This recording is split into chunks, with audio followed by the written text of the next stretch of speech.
Hello. Welcome back to another edition of Ramblin' Live. I'm your host, Cat79, aka Chris, joined by my usual co-host, Derek, aka Dark Neon.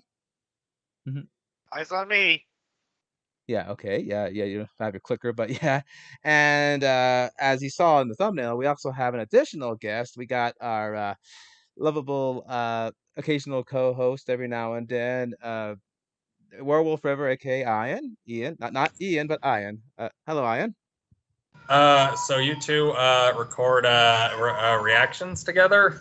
We try. But yeah, so I hate that man. Yep. okay, yeah. I do plan to have Jonesy Cats on your Jonesy Cats live stream, don't you? Okay, yeah. Pardon the meowing in the background. Like me, he is a cat father, and well, every now and then they get noisy. Like hell, Tito will sometimes just meow up a storm every now and then. Yeah. Alrighty then. So, as you can tell by that jaunty intro and the poster and everything in the background, we're here to talk about something relevant, something that changed cinema over nearly 30 years ago, and has been rippling shockwaves through not just the entertainment industry, but maybe culture itself with what it's presented and everything. Of course, we're talking about Sonic, and no, wait, we already did that, but Try again. yeah, we're here to talk about Jurassic Park. Like the minute people hear that name, your mind immediately flashes back to tropical settings. Big, scaly, scary boots, but also majestic, beautiful creatures, all presented the way that they might have been many years ago with the scientists at science at the time. And this goes back. Well, but with certain like alterations. Yeah, Yeah. yeah. Velociraptors will say, "Hey, we don't look like that." Yeah.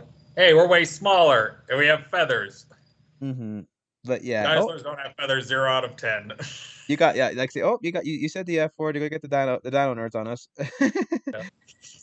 But yeah, we're here to talk about the franchise in general because it's not only is it going to be turning 30 next year, but it's also celebrating its newest release with Jurassic World Dominion. We're on the eve of a new movie coming out tomorrow, so that is Not exciting. not just not just in, not just any movie. Possibly the last for quite a long while. I know they keep saying they're good. Think of making more, but this is pretty much like the last part of like the World trilogy.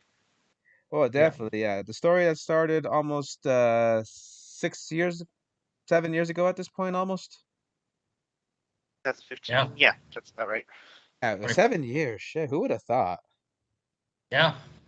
Well, who would have thought we I would be remember here? when it took. Yeah. Who would have thought we'd be here?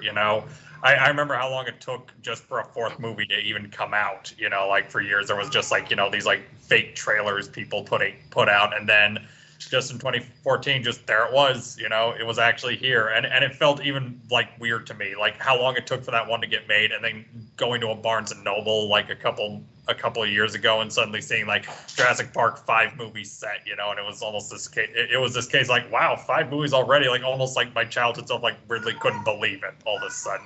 So Yeah, that decade was a rapid expansion of like that kind of stuff. We had Godzilla 2014 the year prior, and then this also coincidentally brought about by Legendary. But yeah, yeah, Jurassic, I got to take my cat. no problem. We'll keep it going. Yeah, Jurassic World ended up being the one that brought resurrected the series with its requel format. Yes, I'm going to use that term. They can't stop me from doing it, but the thing it did was it pretty much harkened back to the original, also continuing the story with a little bit of what people like to call the nostalgia bait. But it did it to such a degree that it was for a time the highest grossing movie of 2015 until December, of course, because Star Wars came roaring back to life. But yeah, that showed Universal that the series was still profitable because the last venture, almost nearly 2001, nearly 14 years prior, Jurassic Park 3 kind of, made people think that the thing was out of gas because that one did okay, but a lot of people were unhappy with how that turned out. It was a real crap show behind the scenes to make. So it was just, I think Universal put it on ice for a little while when they were figuring themselves out. And when they when they decided to bring it back in 2015, they revitalized it, and I think it's become one of their staple franchises, other than Vin Diesel and his crazy car antics. Yeah.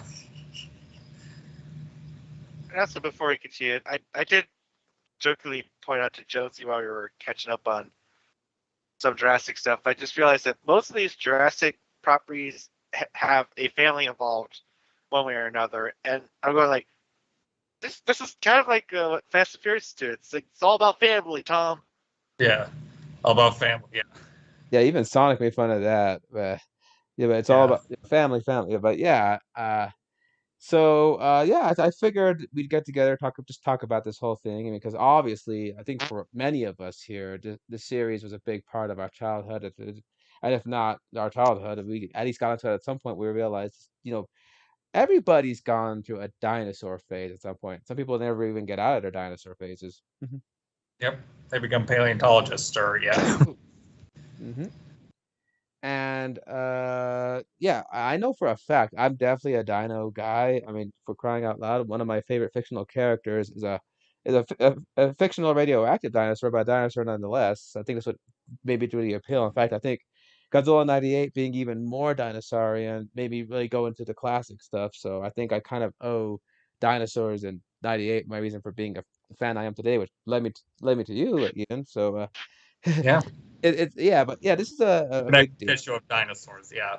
Prehistoric creatures that lived long ago, that we'll never know what they were actually like, but we'll always speculate. It's just that like sort of amazing, like childish wonder, to just know that like something that's amazing like actually existed.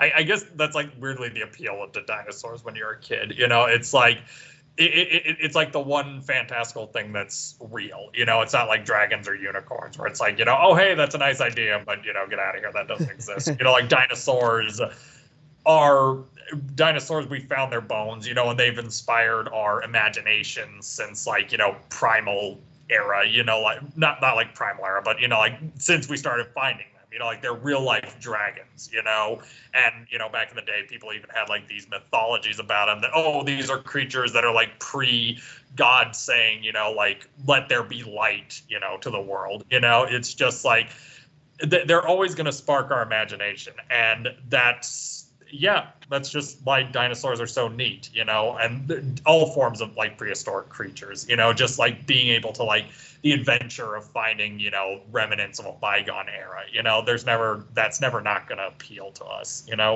Yeah, that's probably why Jurassic is still running, and the science keeps evolving. Like, hell, it's to some controversy, but no one is ever really know if they're right or not. I mean, we got that whole thing with the whole, oh, T-Rexes are actually three subspecies of this, that, and that, but people can't agree on that either. It's just like, I don't know, No. like there was a whole deal with like, oh, they had feathers for sure, and we saw like those very fluffy looking dragons, and oh well, actually the scale patterns are on it, so the Yeah. science keeps getting better, but it also muddies the waters. So new Yeah. theories keep getting thrown out and thrown out until eventually something sticks. Yeah, something sticks. We're eventually able to like prove something. Like I mean, we're probably never going to prove anything. Like I always love talking about this dinosaur called Sinornithosaurus. I loved it when I first heard about it because it was like, oh hey, it's a dinosaur that actually had a poisonous bite. But then you do more research, and some scientists are like, well, we don't actually think these like jagged teeth were actually poisonous because like we think the teeth actually got knocked out, because at first it looked like the teeth were like protruding and it had these jagged hooks at the end of its teeth, kind of like a Gila monster, and they were like, oh, this for sure was a poisonous dinosaur. But then people are like, no, the teeth just got knocked out. It was a regular non-poisonous dinosaur, But it's like that's just how things are ever changing, and how dinosaurs are always going to have a place in our hearts and our imaginations. Before we get going, I think you and I have the same answer, but I think each place has their own state fossil. I know New Mexico state fossil is the Coelophysis. Yeah. And I forget who the other ones are. I'm almost tempted. I was almost tempted to ask: is the Albertosaurus the where is Alberta? Sorry, I'm forgetting. Canada. Canada. Canada. Okay, so that wouldn't even be here. Let me see. I'm gonna look up Pennsylvania state fossil, see if that just has anything. According to this, it's the a type of what the heck is that supposed to be? Oh, the trilobite. Oh, Amico, a trilobite, a yeah, three-lobed vertebrate believed to exist during the Permian Age. I think that's what the line goes. yeah. Yeah. Anyway, so yeah, Jurassic Park. It's a big deal. We all know it started back with a book. Now, who here has actually read the book? I kind of figured. Yeah. If for I those, mean, I mean, I feel like I've been the third wheel for most of this conversation so oh far. no, Yeah. well, I Oh, brought. sorry I, about that. I think you're gonna be more vocal once we get to the movies, especially when your little dino waifu shows up. Right, but so before we continue on, as Ian said, that the science does keep changing, but the the thing is with like this franchise, the Jurassic Park, Jurassic World series, what a lot of fans keep forgetting is that we didn't exactly bring back dinosaurs perfectly to a T. We had to, you know, kerfuffle with some science knowledge of it because we couldn't get the DNA perfectly. We didn't have the technology to do it where it was like originally written or when it was originally filmed. So they had to fill in the gaps with a lot of lizard reptilian DNA, like frogs and snakes and all that mumbo jumbo.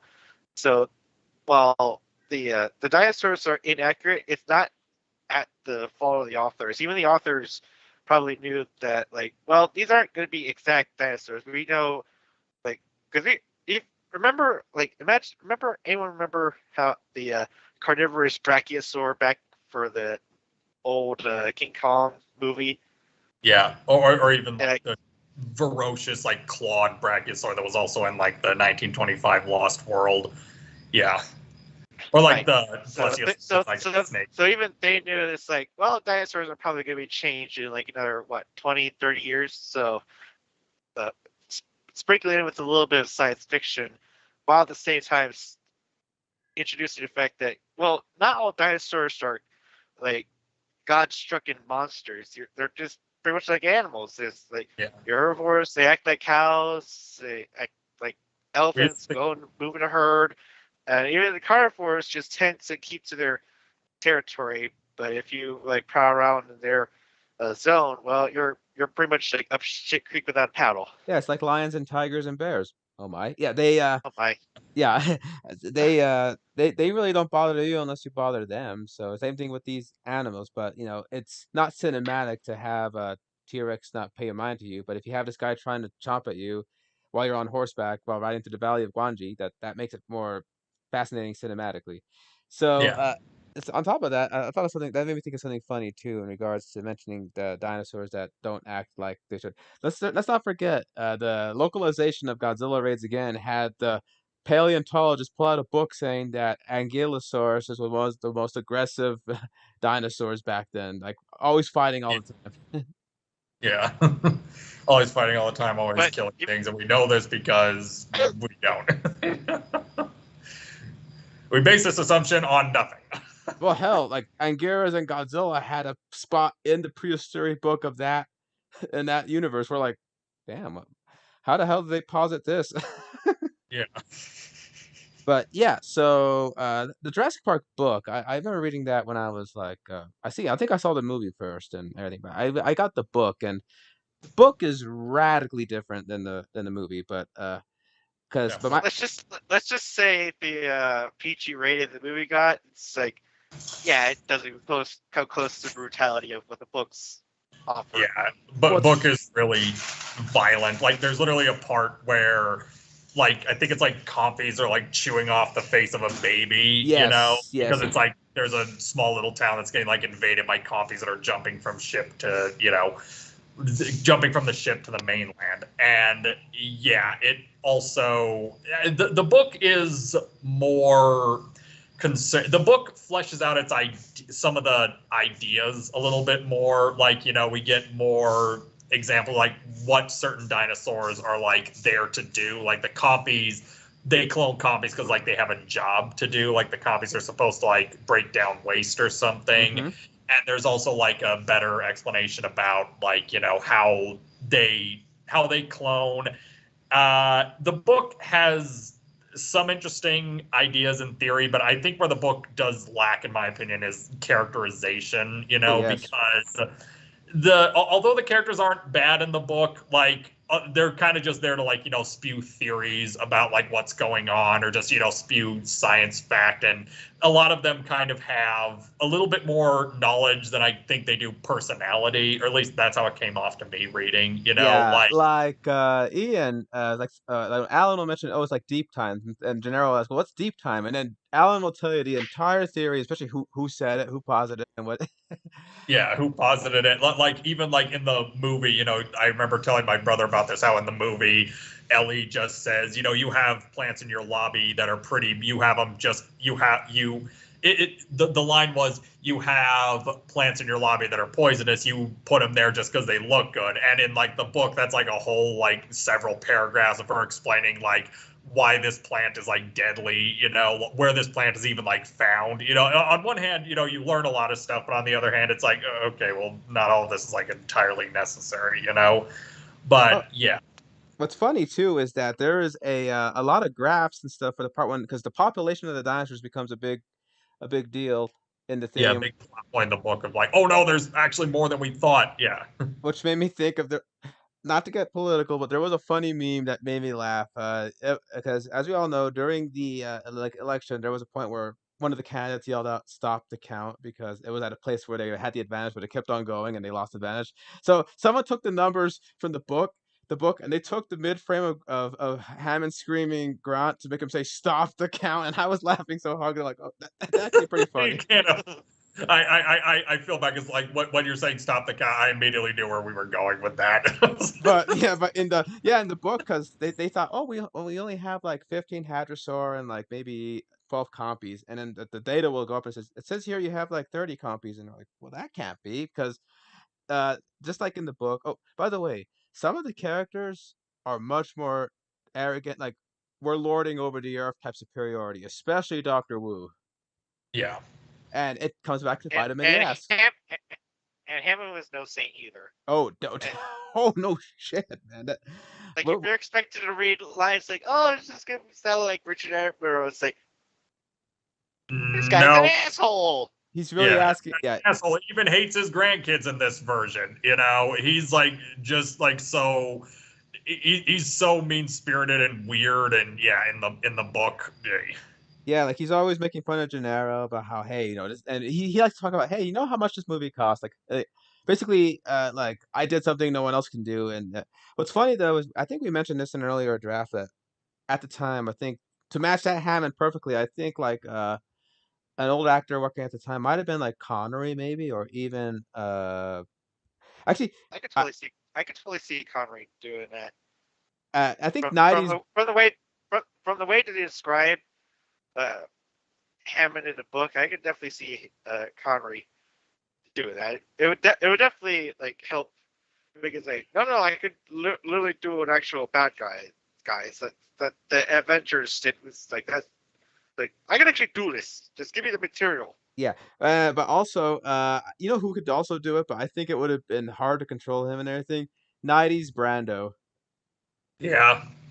Cause ask Jesus. everybody about Dr. Allen and Dr. Moreau. Oh my gosh, that was a nightmare and a half for that director. I mean, Val Kilmer was hard to work with. Mike Marlon Brando. Oh, coincidentally, makeup effects by Stan Winston Studios. Yeah. But yeah, point is the book was and Dr. Grant is the biggest dino nerd in a way where you go like, I don't see Sam Neill. I just see Jack Horner, because I think he literally Yeah. is Jack Horner. Yeah. He's just he's not Jack Horner. He's Diet Jack Horner. Or Yeah, he's kind of like how who Burke was for Backer in the Lost World movie. Oh, speaking of the yeah. Lost World, if the Jurassic Park book is different, and oh my God, the Lost World book is on a whole nother planet in terms of stuff. Yeah. A There's lot a more, stuff like a a lot lot more. of the So different like. Sorry. so from what I gather before we start on the Lost World book, so Crichton watched the movie, he loved it. So he decides, okay, I'm gonna make a follow up, see if Spielberg can make that one. So it's following from the book, but it's also taking cues from the movie. Well, Yeah. actually, How more. how does that work? more of a contractual obligation to make a book because he thought, well, they're going to make the next movie. They want me to do a book, and he kind of just because in the Jurassic Park book, Ian is implied to have died straight up, because there's a part where Grant asks Muldoon. Oh, Muldoon lives in the book, by the way, and he Yeah, asked Mulder them. and Gennaro live in the book, and like Gennaro, even like from the book, like there's another character whose name is like Ed Regis, right? And like the movie kind of turned Gennaro and Ed Regis into like one person rather than being like two separate people. Because Ed Regis is the one who gets killed by a T-Rex, although he gets killed by a different T-Rex. There's the big T-Rex in the book, but then there's also like a younger T-Rex, like adolescent or something, and that's the one that kills the Quite and not quite baby T-Rex size, but yeah.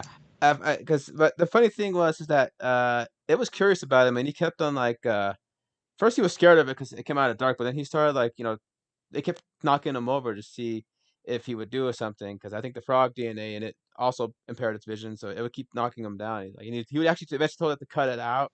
And I think that gave him enough foliage to like take him out. But yeah. yeah, Regis is the snivelly promotion guy trying to like sell the park. And say, hey, if anything, his characterization kind of reminds me of like I could totally see like a what's his name? Not Pauly Shore, but like a Howard Stern type Ugh. personality coming out of that guy. Yeah. And what's funny though is that actually there's another actor in the 90s, but what's funny about him is that we meet him first in the book because in the book you have like a lot of stuff here before you even get to the island proper and visit Jurassic Park. Like Yeah. they don't You have ceremony. like the person like getting like airdrop from like a helicopter. Basically, like the opening of the movie basically happens like off page in the book, and you're seeing like the people trying to rush in the guy who's like all these bites and saliva all over him, and it's like what the hell happened to him, Say and it's then a construction accident. He got pulled by a backhoe. yeah. And then and then you get the part of like the copy slowly invading the small San Jose town, and like then you finally meet Grant. Oh, also on top of that, there's a scene where a girl and her family go to a beach, and she runs into a cute little green dinosaur, and that dinosaur attacks her. And you say that sounds familiar. Well, a lot of the stuff they didn't put in the first book they didn't put in the first movie, Steven ended up putting in the second one. There's a guy who Yeah. gets eaten by Or that, compies. or even then follow that with the third. Yeah, Yeah. but it's so funny that I was reading because I had watched The Lost World and I went back to go read the book, and I stopped and went, "Hey, wait a second." Wait a second. This is from the second movie. Yeah. Yeah, but now the funny thing is, Crichton initially didn't want to go as hard with the book because he had written adult novels, but he, in his mind, he wanted to go to that dinosaur, like that child's wonder. That's why he made two of the protagonists, Lex and Tim, along with Alan, to get that wonder dinosaur. But I think it was his publishers who said, and Andromeda Strain had some violence, Terminal Man had some violence, Spirit, like Congo had. It's kind of expected with the territory. Adults don't want to read about kids in the dinosaur park. They want to read about dinosaurs effing people up. Not in those words, but basically that's what he told them. So he upped the violence level for some of the characters, and you're like, Jesus, hey. Like Yeah. Nedry's demise is oof. Uh, Yeah. I don't think it had the frill in the book, but that was a flourish added for the movie because it's more cinematic. But uh, Yeah. there's a bit where Muldoon and Gennaro find his bloated body on the Jeep, and then he mentions, "Oh, I guess there is some justice in the world after all." Yeah. Now, of the characters from the book that I think would be, I mean, movie that would be, like fit the book perfectly, I think Muldoon would be the same in both versions. I think because I got Yeah. the same sense out of Muldoon in that one. He's a little more smarter in the book because he actually makes it through. Yeah. And uh, and then who else was there? Oh yeah, I think Nedry is pretty much the same character. Although I don't think he's as charming in the book. He's more of a disgruntled computer nerd. But Yeah. at least Well, Wayne Knight brings some humor to it at least. yeah, because Wayne Knight's a good comedic actor. Yeah. Yep. Newman. But yeah, but the book was good. It does meander a little bit when they go on the river ride. Like they Yeah. actually tour through the park on the river, and we'd cut Yeah. back to like Ian hallucinating from his injuries from the T-Rex, and he'd be like talking about chaos theory, Red Queen theory. He'd be talking about all these theories, and you find out all about it in the book. So like he says, you're kind of getting smarter, but you're also going, Yeah, we lost the plot. Where's the dinosaurs? Like, yeah, actually, you kind of want to tell Crichton, so you're gonna have dinosaurs in your dinosaur book, right? right.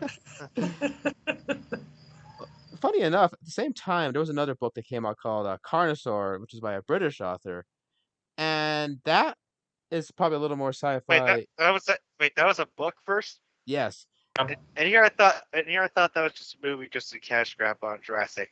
yeah, it Or kind of was You're kind of because right. also a little shout out to Blaine in the comments there. oh well, Yeah, hello there. But yeah, what's funny about Carnosaur the book was that you're right, that existed, and Roger Corman thought, well, they're making a new dinosaur movie, so I'm going to go ahead and capitalize. But he bought the rights to the book, and the book is nothing like the movie. Hell, you have a Dilophosaur eating Parliament for crying out loud. A lot of the action in the book takes place in Britain, and yeah. then in the movie we made it to some small podunk town, and you got like women laying eggs and shit. Yeah. Well, fun fact, I'm sure CQ would bring this up if he was here, but Laura Dern's actual mother was an actress in Carnosaur. So she was the Oh doctor. my goodness. So both Uh, mother and daughter starred in dinosaur movies, and the one was successful, and the other was, well, it was a The thing. paycheck movie. Yeah. Oh, also that movie had a downer ending, which surprised me. I was like, damn. So they stopped the dinosaur, but the evil company gets to shoot our spoilers for that movie. They shoot our protagonist, and then the credits go over their burning bodies. Like, shit, that went Yeah. hard. That's dark. goodness. But yeah. Anyway, the book was fine, but Steven is good friends Crichton. In fact, they wrote ER together and stuff like that. I mean, they did a lot of stuff together. So when Crichton tells Steven, "Oh, I'm making this book about dinosaurs and amber and mosquitoes," and he thought, "Oh," and he kind of Oh, bugged him. He kind of bugged him into telling him his idea for Jurassic Park, essentially, because Crichton thought, like, I thought of something ridiculous, like, what if you took like amber, mosquito, and like DNA, and he talked to some scientists, and rather than scientists tell him that's ridiculous, that'll never happen. Some of them thought, that there might be something there, and he thought, okay, that's a good footpath. So he started doing it because the thing about Crichton, even if his books go in like fantastical territories like a nanovirus or intelligent bacteria, stuff like that, he tries to put some basis of reality so that you buy the concepts yeah. uh like a Congo. You have to buy the fact that apes are intelligent by following Amy, the sign languaging ape, and in the And then 13th. that it's funny enough that that premise would buy into the Planet of the Apes trilogy reboot. Oh yeah. Like Caesar was the sign language ape too, was starting to understand language. Oh yeah, so Crichton was good about that. He was good at making technology at selectable. So, because he has a field in medical stuff and everything, and he actually has a PhD and stuff. So he is a smart guy. When he writes his books, he just happens to make entertaining tales along them too. So Jurassic Park was one of those, and like the Steven actually told him he wanted to be the guy to make it when it was a movie. He optioned the movie rights, not legally, mind you, and not it wasn't like it was It was like just a dibs thing. It was yeah, like a dibs. I like call dibs. if there's gonna be a movie, I want to try to get in on this because there were other people they were looking at. They were looking at Tim Burton. They were looking at Joe Dante. They were looking at other people at different studios. Everybody wanted a piece of this book. Once the book became a bestseller, and they thought, well, the dinosaurs were on the on the rebound in the '90s. So in the late '80s and '90s, so they figured, well, yeah, make a movie out of that. Whoever's gonna do this, it's gonna be great. So Steven and Is it? Universal. It's is it kind of sad that I kind of want to see a Joe Dante Jurassic Park movie? I think that one would have been a little more closer to the book because his howling was pretty crazy, but also close to the book. So I And think Yeah. like and Gremlins too. It's like the dude can actually put some humor, but in a lot of terror. The dude doesn't shy away from that type of stuff. so. Yeah, but there were a lot of names of people that they were going to make Jurassic Park, but Steven ended up winning, and the bid war with his Of course, give it to the guy that did the shark movie and the guy with the cowboy hat and the whip.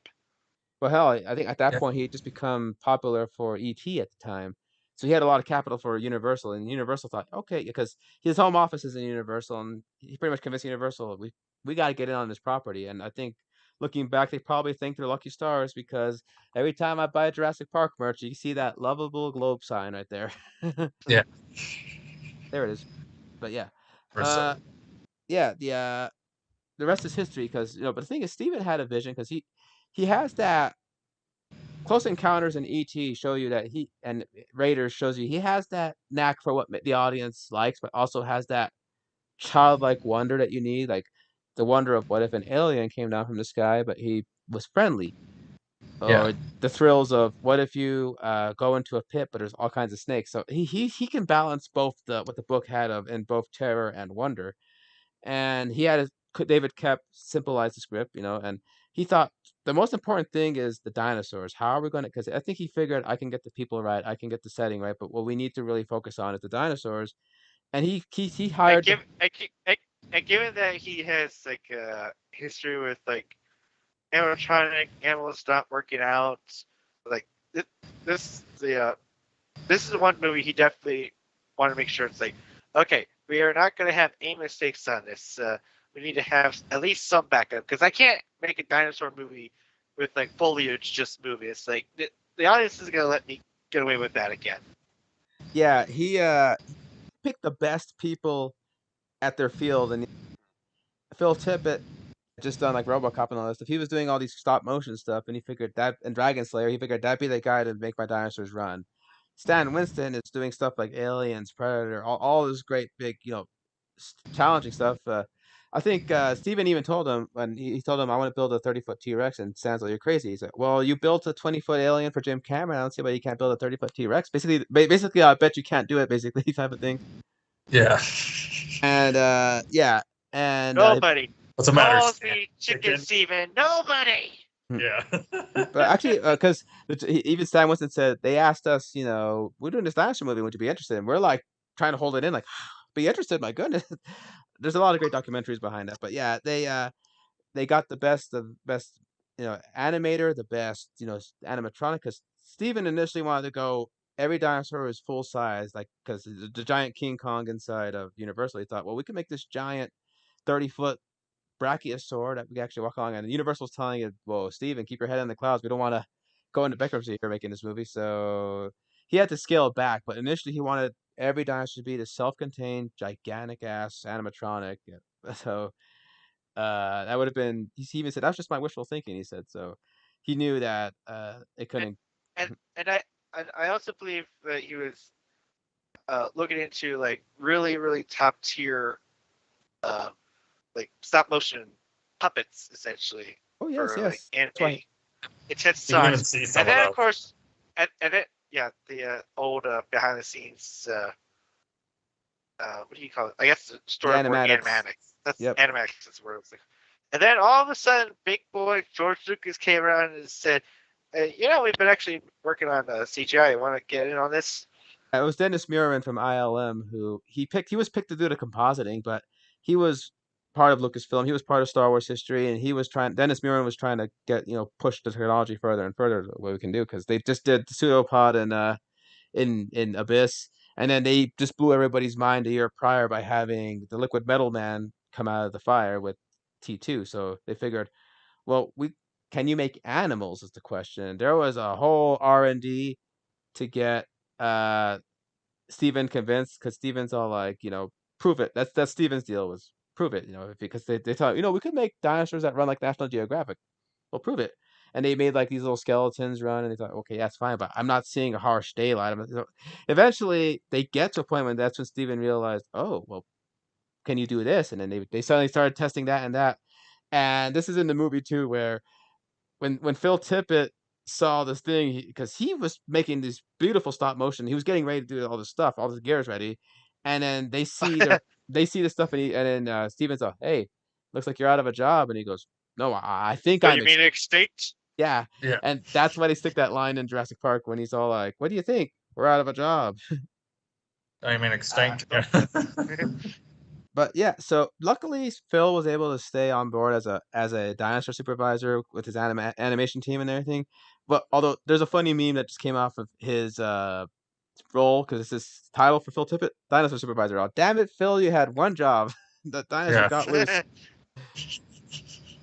But yeah, we can go on about the groundbreaking technology CG did, but it's evident. I mean, look at right now. We just had, we just had Doctor Strange in the Multiverse of Madness with a lot of CG. We just had Thor, Spider-Man, all that stuff, all that Avengers, all that stuff is a byproduct of that first step Steven took with the CG. And you could argue, oh well, there was the CG character in Sherlock Holmes, and oh, there was the little thing in Abyss, but no, Jurassic Park was when CG really ran. Hell, that's what made George. It's basically like what he described the Sherlock Holmes, Glass Stain, and the Abyss. Like they're essentially like the Wolfenstein 3D, whereas Jurassic Park was the original Doom. Yeah, and we can go on, but we're not doing the whole making of it. There's a bunch of beautiful documentaries on the DVDs. Thank God for those. And there's also a lot of books you could buy that detail the exact history. Like I got one right here. I got from a yard sale for $1. What's under all this stuff? I can't really pull it out right now. But I have a Jurassic Park making of book. And point is, Steven, once he knew he had the dinosaur, because he consulted paleontologists, he wanted to make sure that the dinosaurs felt believable.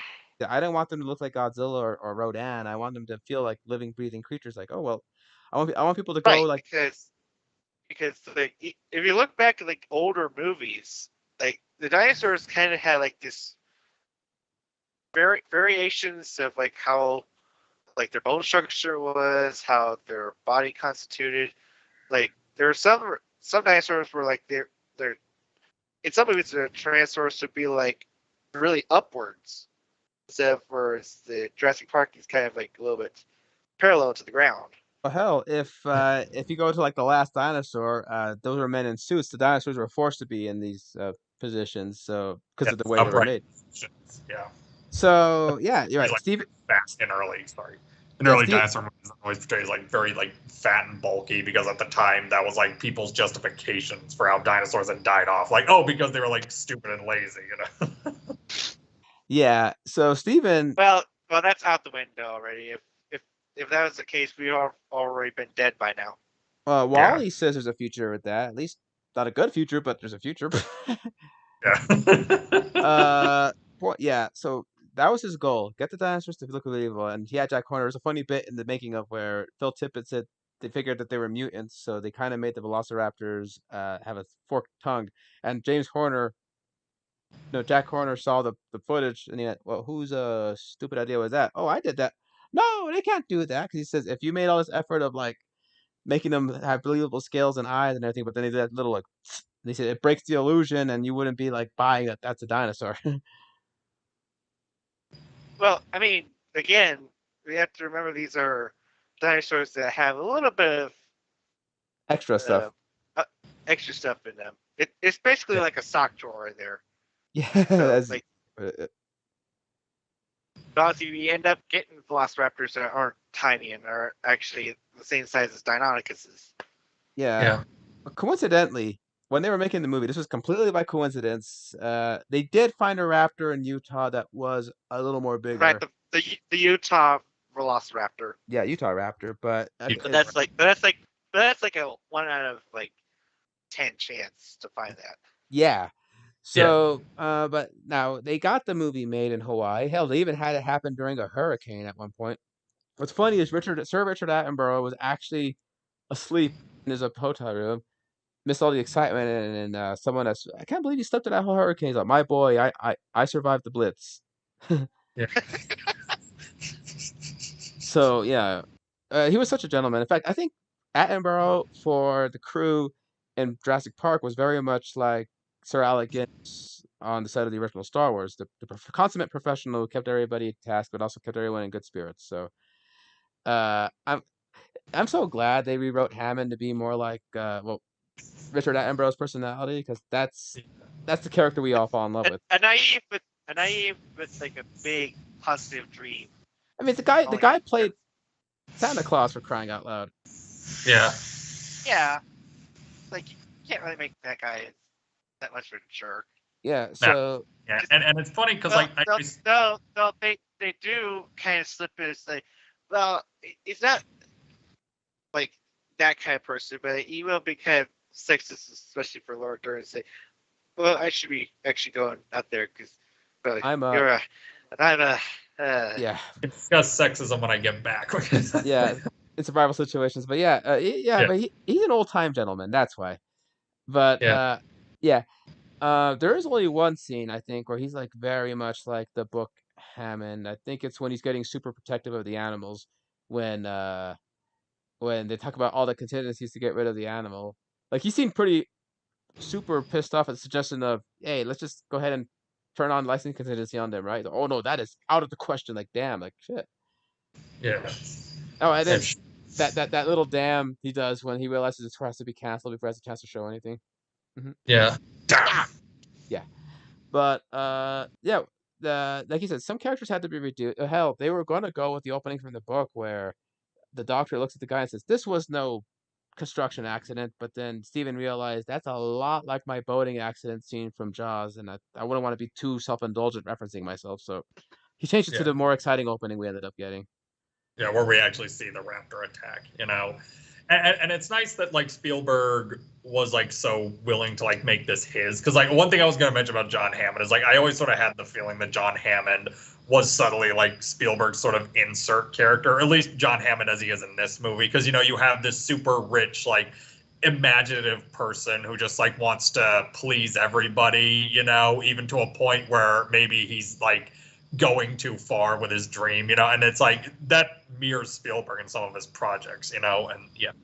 And it's a miracle he was able to make this movie work because he was also doing Schindler's List at the same exact time. And like he says, it probably split my soul in two because you got on one hand this joyful, adventure movie with dinosaurs, and on the other hand, you got this harrowing tale of the Holocaust, and those were clash.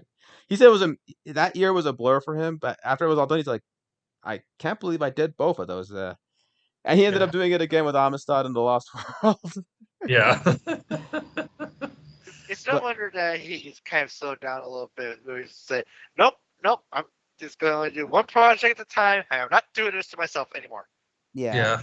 it worked out in the end. But it's funny, but Steven was the guy who got the visuals going on. He got the right people in for the effects and everything, and he got the right cast. Like he picked quirky people to like really make these characters more than just people spouting exposition. So you got like the charmingness of Jeff Goldblum playing the quirky, eccentric chaotician Ian Malcolm. You got the no nonsense, but also a bit of a dino geek, and Dr. Grant plays Sam Nell. I mean, even Laura Dern, like I said, oh god. Ask Derek. Every time she came on screen, I don't know why I was gushing him. I'm like, I've always liked Laura Dern, but I'm thinking, God damn, she's a beauty.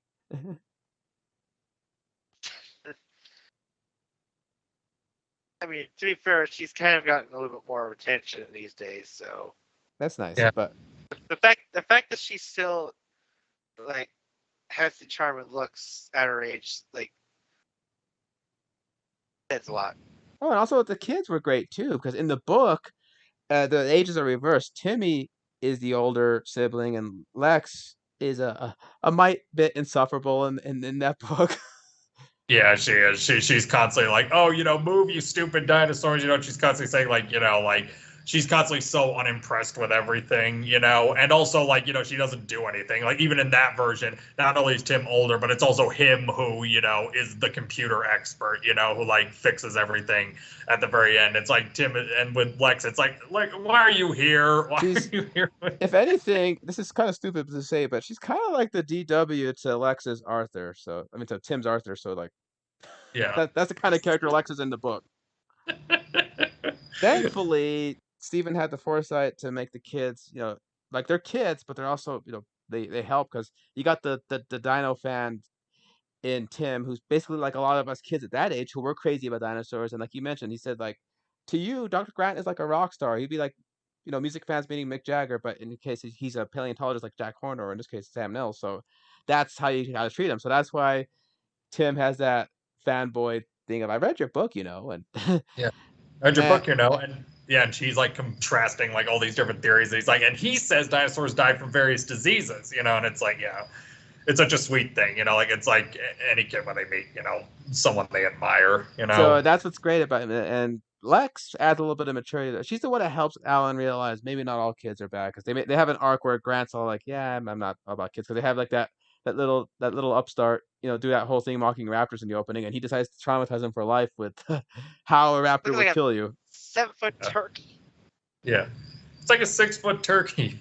Basically, the way he described the death of a raptor is how that actually is straight from the book with how Dr. Wu dies, about how he didn't expect it coming, and he says even the book mentions it's chewing on him, but he can see his own stuff, and it has this. He realized he was alive while he was being eaten. That's what it said in the book, and that's what he meant. But you're alive when they start to eat you, like shit. Yeah. But yeah, they did scientists and all that stuff.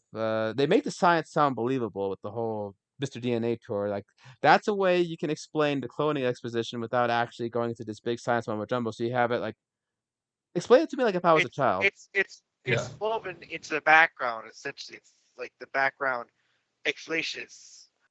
Yeah, probably making it sound a lot more complicated. It sounds, but it's a way to explain it. But it's natural of where in the environment it takes place to hear something like that. Of course, you would hear something like that in like a tour of like a theme park. Yeah, like anytime you're like going to like Epcot or something, and they have like these big things that they have like these intros that are like explaining like the science or whatever behind like even behind like whatever it is they're about to show off, and it's believable and it's very immersive. Like me, like I love seeing like fictional commercials in movies. I know that's like weird, but it's like when those show up, there's always a sense of like, hey, this is a real world, a real place, Yeah, like in RoboCop. I was gonna bring up RoboCop, but Yeah. trying to think of what else other commercials, what other movies did like fake commercials like that. I can't think of the top of my head. Like Well, the only one I can think of more recently is the WNHF Halloween special. it's also like Starship Troopers really got into that world with the whole propaganda network. But yeah, uh, but yeah, it made it work. And not to mention, you also have he wasn't big at the time, but you still have heavy hitters like Samuel L. Jackson playing the computer technician. Yeah, Mr. Arnold. Yeah. Yeah, and then so yeah, the funny is that the story is very simple and straightforward. There's a park with dinosaurs. They bring Paleontologists go check out a theme park. They discover, oh, this actually has dinosaurs. They test out the park. Oh, the park is getting sabotaged. Dinosaurs break loose. Oh my god, this park isn't actually safe like we thought. We need to get the hell out of this island. And what's great is that there's lines that emphasize that point, like when Ellie is finally snapping at Hammond for his idea of what, because that is the most of him, like the book when he goes, creation is an act of sheer will. Next time it'll be perfect. That's definitely something that's more in line with the Hammond of the book. Yeah, but it still feels in character with the Hammond we're seeing right here. Like he's kind of lost himself to a certain extent because everything's gone wrong, and he's just like desperately trying to like figure out some way to like salvage the dream. The dream of ironically no illusions, where everything's actually real and you can touch it. Although, Yeah. as Wu put it in World, nothing in Jurassic World is as it should be. Even in the Yeah. book, there's a debate where Wu was saying, with another genome, I could make this look more like an active pure specimen, and Hammond's on, no, no, no, but that wouldn't look like how people want him to look. Because there's a part in the book where Hammond is basically telling Wu, like, listen, enough of this hang up about a perfect specimen. We're gonna do it the way people want it to, because that's what they're gonna pay to see. Yeah.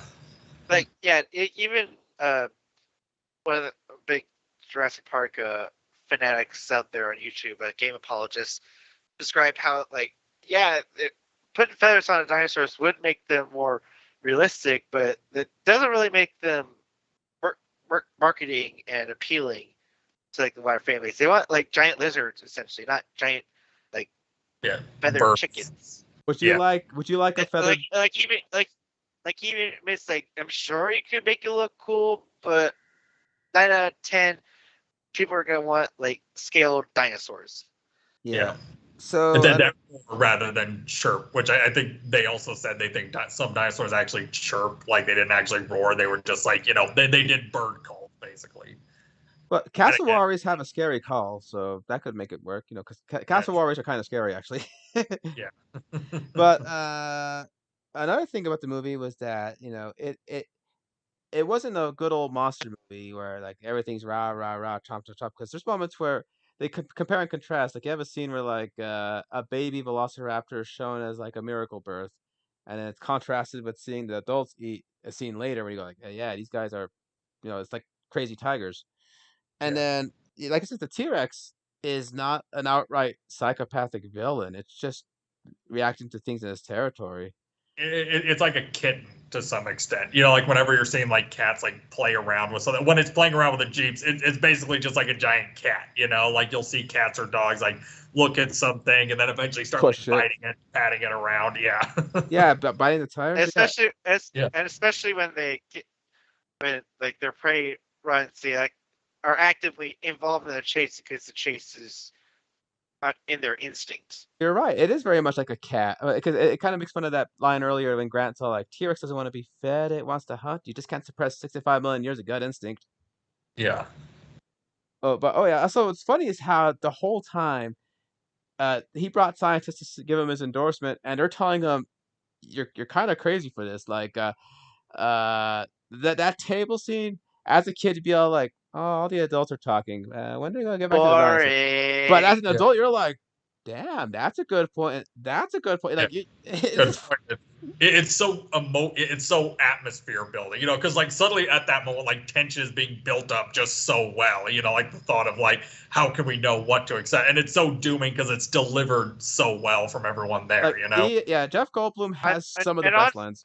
and and honestly, when you think about it, like the best like middle ground uh thing to go for would have been like, okay, how about we have just like a closed soft opening, which is we won't open the park immediately. We'll just have like select few coming in, like sign non-disclosure deals. But yeah, it definitely needed a little bit more time to cook, essentially, which is Yeah. what we get from Jurassic World. You get a lot more mileage out of your tank using mule piss. Yeah. Unrelated line, but I think Ian knows what I'm going for with that. Yeah. Yeah, I did. But Cog yeah, 76. yeah. But you're right. Because Jeff Goldblum has some of the best lines. What's funny because he comes off as this, oh, he's just there to be quirky and say stuff like how attractive Laura Dern is and stuff. But when he starts talking about how what you're doing here is just dangerous, like can't be contained, all that stuff, life can't be contained, all that stuff. He has some of the best. I mean, it become the meme for the the whole saga. But this whole, you're saying that these guys are gonna like breed or something? No, no, no, no, no. I'm simply saying life finds a way. By the way, sorry.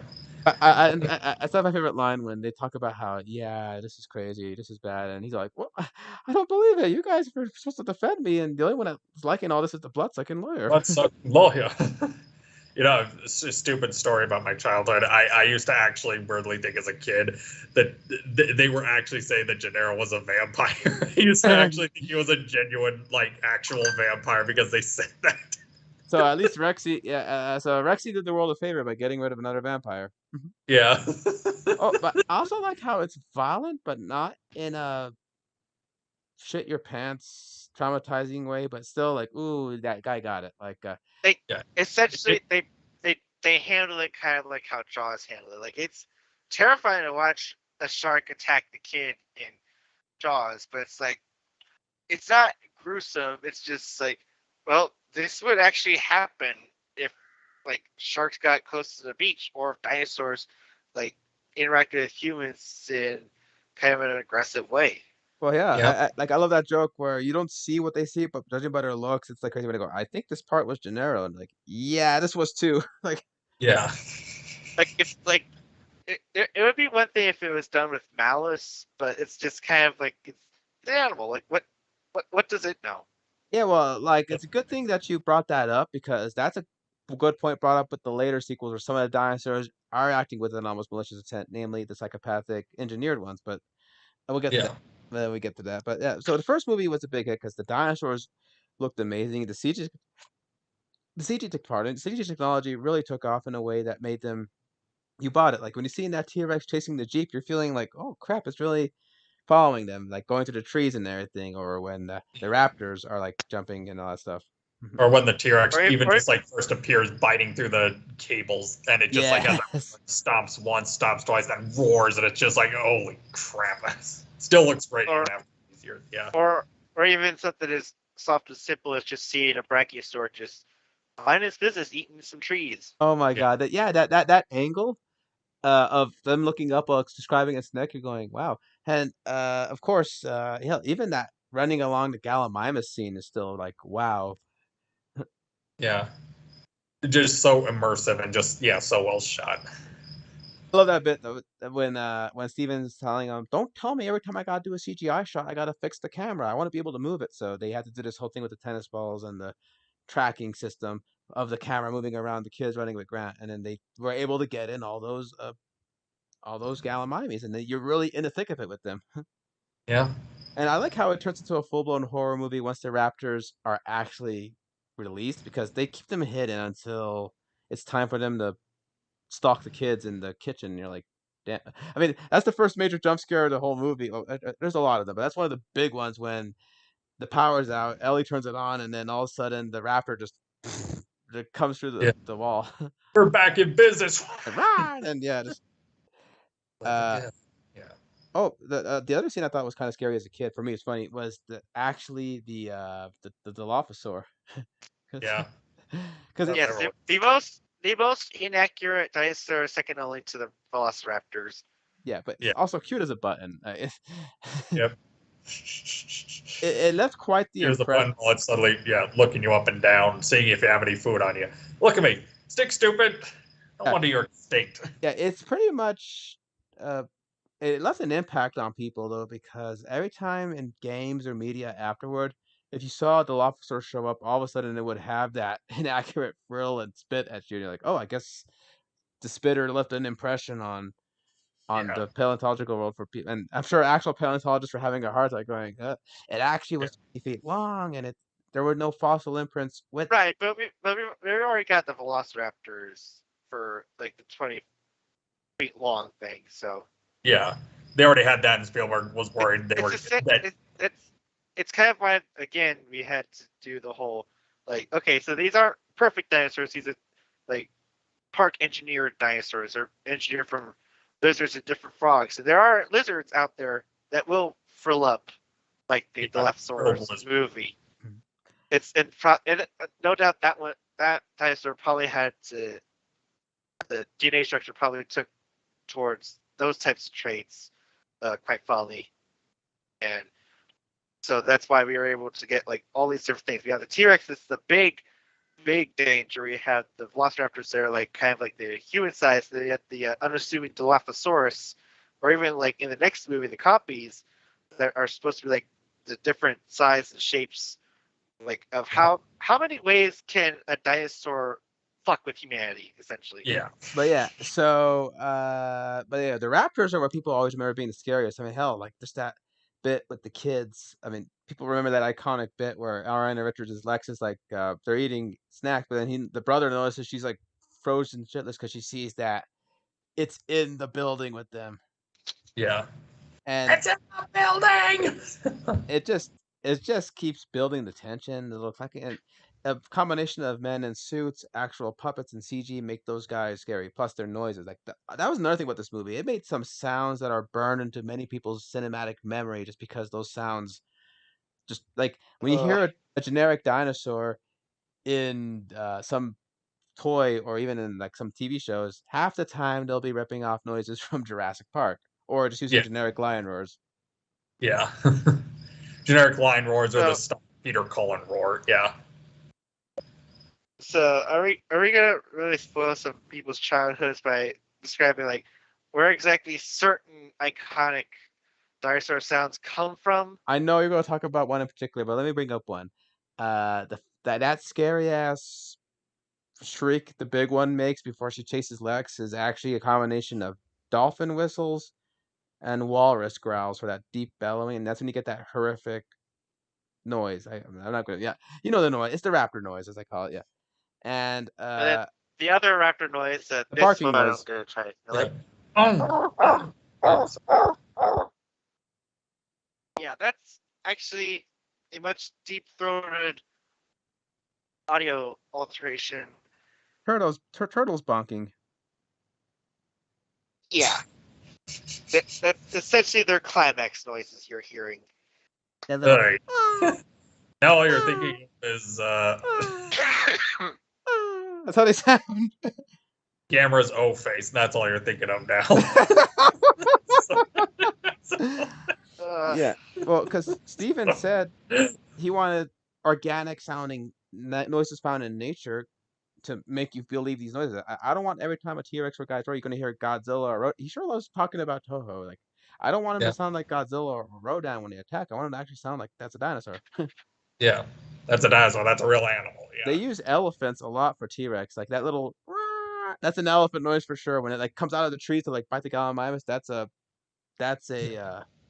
elephant noise, and that little whinnying noise that the Gallimimus makes when it gets taken out is actually some type of horse sound, and you can hear it. You're like, oh, the poor thing. The poor thing. Yeah. But also this also popularized that theory Jack Horner is a big fan of the fact that dinosaurs didn't exactly completely die out, but that their lineage can be traced down to birds, because that's Yeah. like Grant's thing. Or like recent science stated like, yeah, we technically still have dinosaurs exist in our world. We just call them sharks. Oh yeah, they're unchanged for many millennia. So Yeah. Birds, sharks, and crocodiles. Yeah.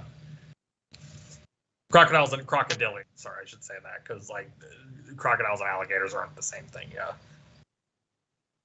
yeah, but it was a big hit, of course, because it's funny how Steven changed the ending, because this happens twice in the franchise when he directs it, where he like has it going a certain way, then he goes, you know what, I think I'm gonna do this. So like the T-Rex wasn't originally supposed to save them. Eventually, Grant was supposed to like shoot down the fossils, and actual legit dinosaur fossil record would be. I, I, I mean, it makes sense considering that when you look at it, it's like, oh, that's a pretty awesome fossil. I wonder if that's going to be a set piece for something later in the film. So that Like was they planned it. They planned it for that way. yeah. But then Steven decided, you know what? It would actually that's cool, but I like this idea better. Yeah, that the audience is going to hate me if I don't show him the T-Rex one last time. So I love when someone asks, "Well, how does T-Rex come in?" And he says, "Well, it comes in left into frame." And then he realized because the guy was asking, well, "How's it going to get in the building?" So they have that bit of the visitor center that you can see the walls under construction, and you can actually see the tarp when Rexy's like eating the raptor and everything. Yeah.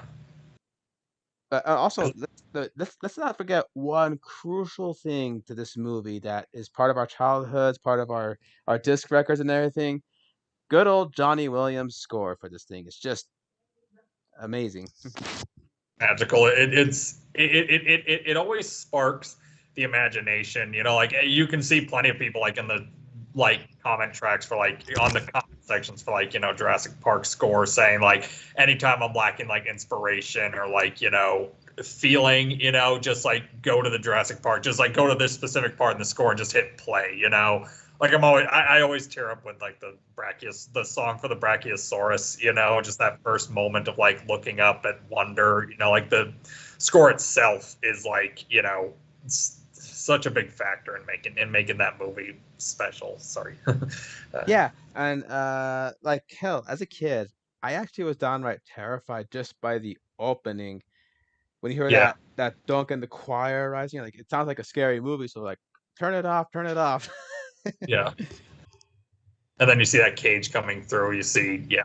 Yeah, but it's his music that really sells it. So he sells the tense music, but he also has that like ooh ah music down, like when you see the Brachie, even the adventure music, like when the helicopter is just going through the island, and you got that iconic fanfare that every time you go to the Universal Studios Hollywood, you'll hear that theme on the speaker when you go to the Jurassic ride. Yeah. Yeah. But But Blady was agreed on the comments that John Williams is possibly the best film composer alive. no doubt about it. Knocking on wood. 90, Yep. 90, he turned 91 a few weeks ago, so the guy has quite a career. Yep. Start writing scores today, right? Yeah. Oh, funny! I saw this comment. He recently just did the he didn't like perform it, but he composed like because he just felt like, well, why not? It's the theme for Obi-Wan Kenobi Right. show. Because he didn't have a theme. Like he composed it, Yeah. and then it's like someone else Yeah. is able to play it for him. Because Yeah. he didn't have a theme for Obi-Wan now, because originally the Force theme was Obi-Wan's theme, but then Lucas used it in other parts, and thus he had to decide, okay, the Obi-Wan theme is now the Force theme, but now Obi-Wan doesn't have a theme, and yeah, he wrote that. He now wrote the intro for the Obi-Wan show, and that's now Obi-Wan's theme. Also, someone Blaine pointed this out. Someone on YouTube turned the Dilophosaurus scene into a Seinfeld scene. That was actually me. I mean, there was the one that Yeah. was more views than mine, but I'm the one that went through the trouble of actually like trying to like put the laugh tracks at points and everything. I think Yeah. I did that because you and I were talking about it in film school, and I thought it'd be funny if I just did that because I think we were Yeah. talking about the fact that uh, Wayne Knight was Newman. And I thought, what if we Yeah. did that whole scene with the Dilophosaurus? Because I was inspired by someone doing every time someone dies in a Star Wars death, they would add the Seinfeld theme to it. And Yeah. the funniest one, it was messed up, but it was funny, was they took the Tusken Raider scene with Shmi Skywalker, and she's doing her Yeah. whole "I love you," and as soon as she says "I," and then her head back here, the little boom, ba-dum, ba-dum, ba-dum, ba-dum. Like I started laughing, like, "Oh my god, that's a terrible scene," but It's terrible, but you can't help it. Oh, God. yeah, because it's all the deaths, like when like Padme died that way, when Ben dies, it's all there. But the funniest one was Shmi's. I'm like, that has no right being as funny as it ended up being. Yeah. But anyway, that's what Okay, inspired back, that. back to Jurassic. Back Yeah. to Jurassic.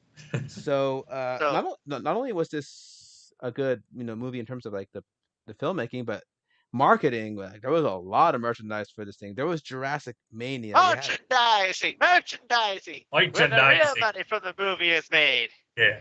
Jurassic Park the coloring book. Jurassic Park the flamethrower. Kids love that. just about. I mean, Yeah. Jurassic almost. Park, the video game. lots Yeah, of video yeah. games. Yeah. Lots of video games. Best one being the arcade game, the Lost World arcade game. I mean, Oh. although the new one I've seen at arcades, that one's pretty good too. Yeah. Yeah. Sorry. But the funny thing is that I remember my brother surprising me with the Super Nintendo copy of Jurassic Park, and I was like super like wow, and that game scared the shit out of me as a kid. Yeah. That's one with a scary intro, right? Sorry. It's the one where If you're thinking about the T-Rex looming in, it's like no, that's the Genesis one. it's the Okay. one where you go inside the buildings and you have like this sort of pseudo Doom perspective. Right. But it was great soundtrack, and I'm sure the Game Apologist has a nice long video on Jurassic Park. Man, I wish they're doing a lot of promotion for other YouTubers. Yeah. But yeah, also there was a lot of Jurassic Park toys, like oh my god, look for the mark of Jurassic Park. Yeah. Little JP on the side. I remember having the Velociraptor back in the day. You know, like that's actually one of the earliest toys I can even remember owning. Period. It was like this Velociraptor that had like these.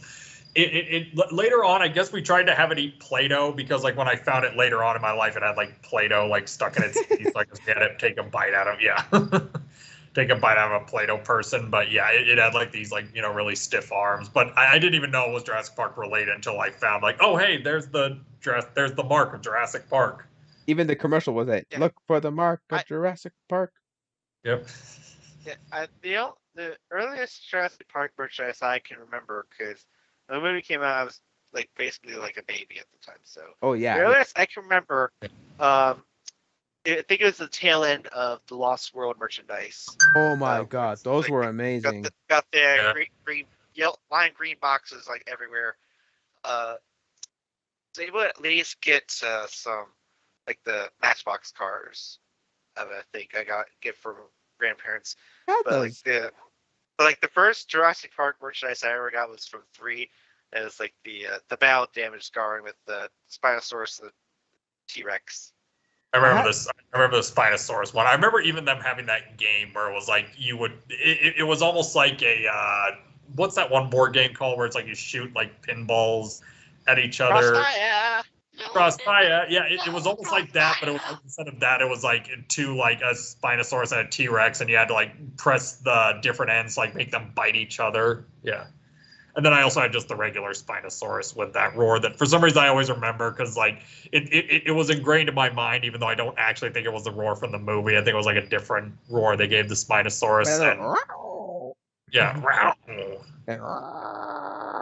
yeah, yeah. Apologies to the chat for that, but yeah.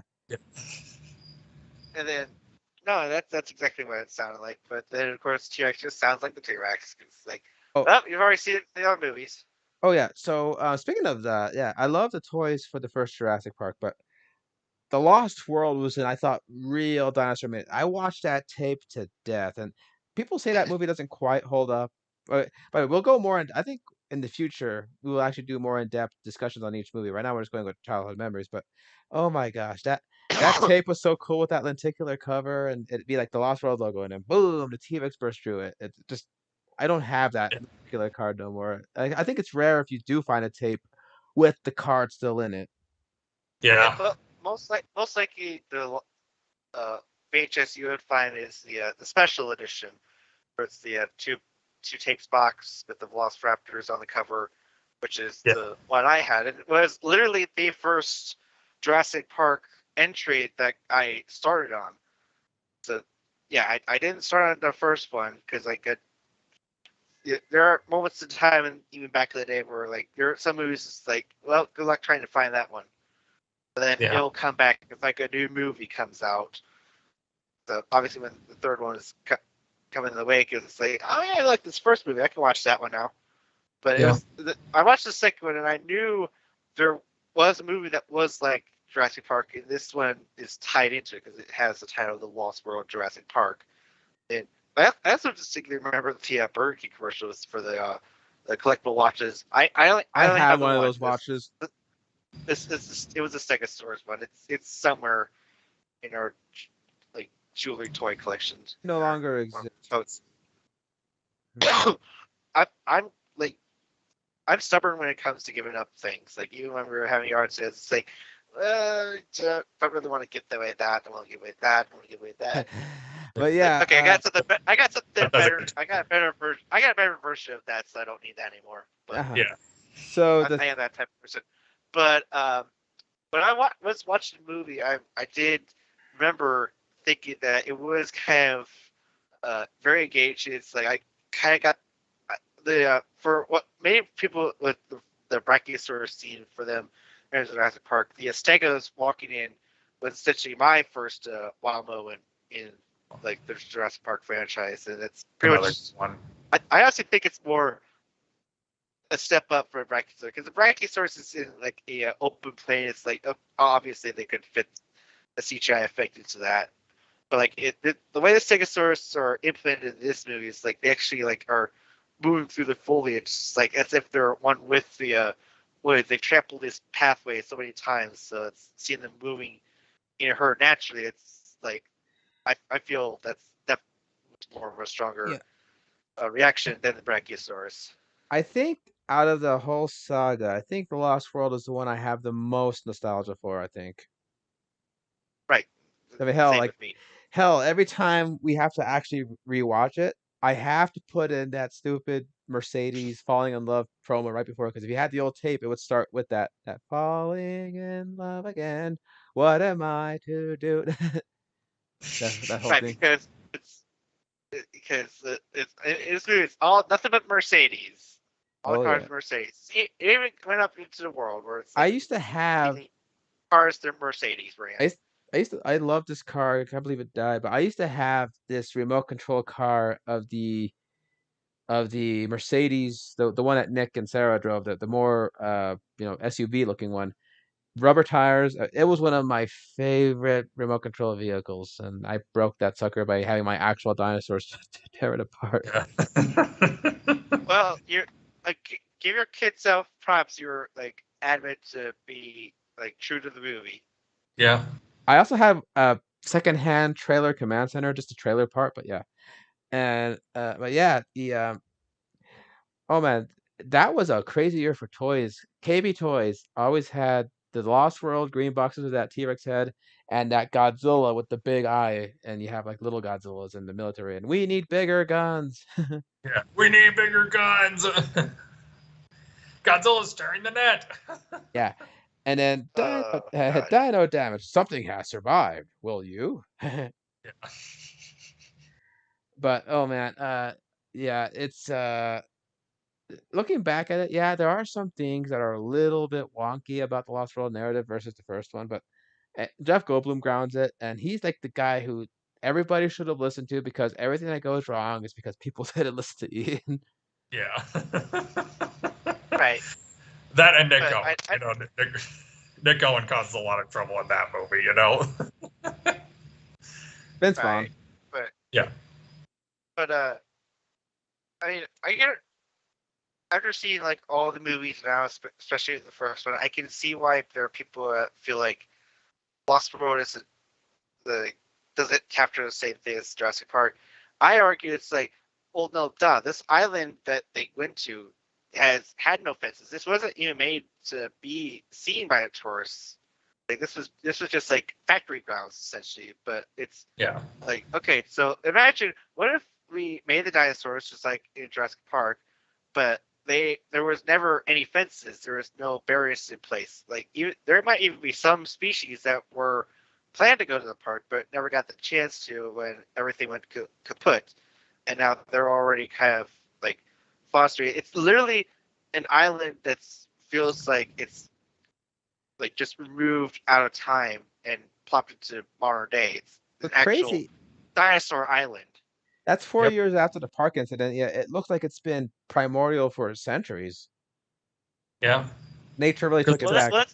Yeah. again, And because there's only like one very small area that the human scientists and engineers were working on. Like they obviously put more budget into Nublar than they did with Sorna. yeah. Because Sorna was just the testing grounds. It was the place where everything was made and then meant to be shipped off. You know, so like even like experiments that weren't as successful even were still there on Sorna. You know, with no idea what to do with them. Yeah, sorry. or even some experiments that were never meant for the island or made out of Sorna. We would only find that out in part 3. Yeah. But what's funny was I think this movie in some ways is a little more scarier than the first movie. And one of the scariest scenes has nothing to do with dinosaurs. It's when Julianne Moore Sarah falls from the hanging trailer onto a pane of glass and it's slowly cracking under her weight.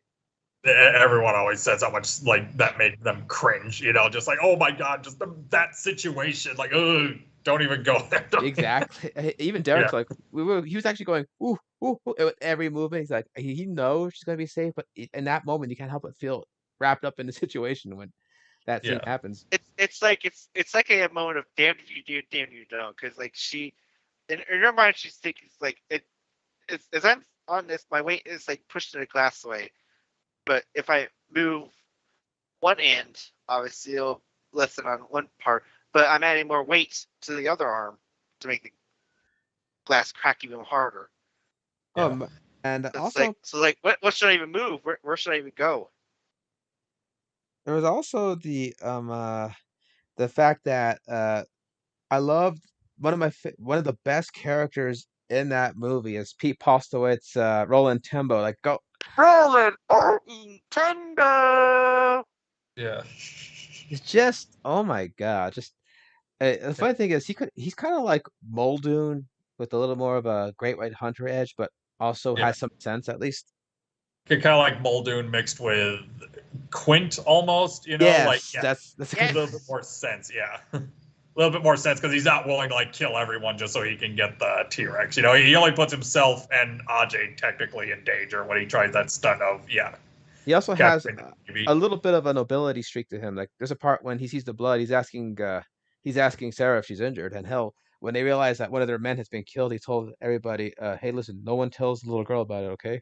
See, so Yeah. there's some And, nobility. and it infuriates me that they had to delete scene. I get it. I'm pretty sure it's a serious It's like, okay, this is nice stuff, but can we just hurry it up and get to the dinosaurs? We're obviously paying for more dinosaurs here. Oh my God, there's two But deleted.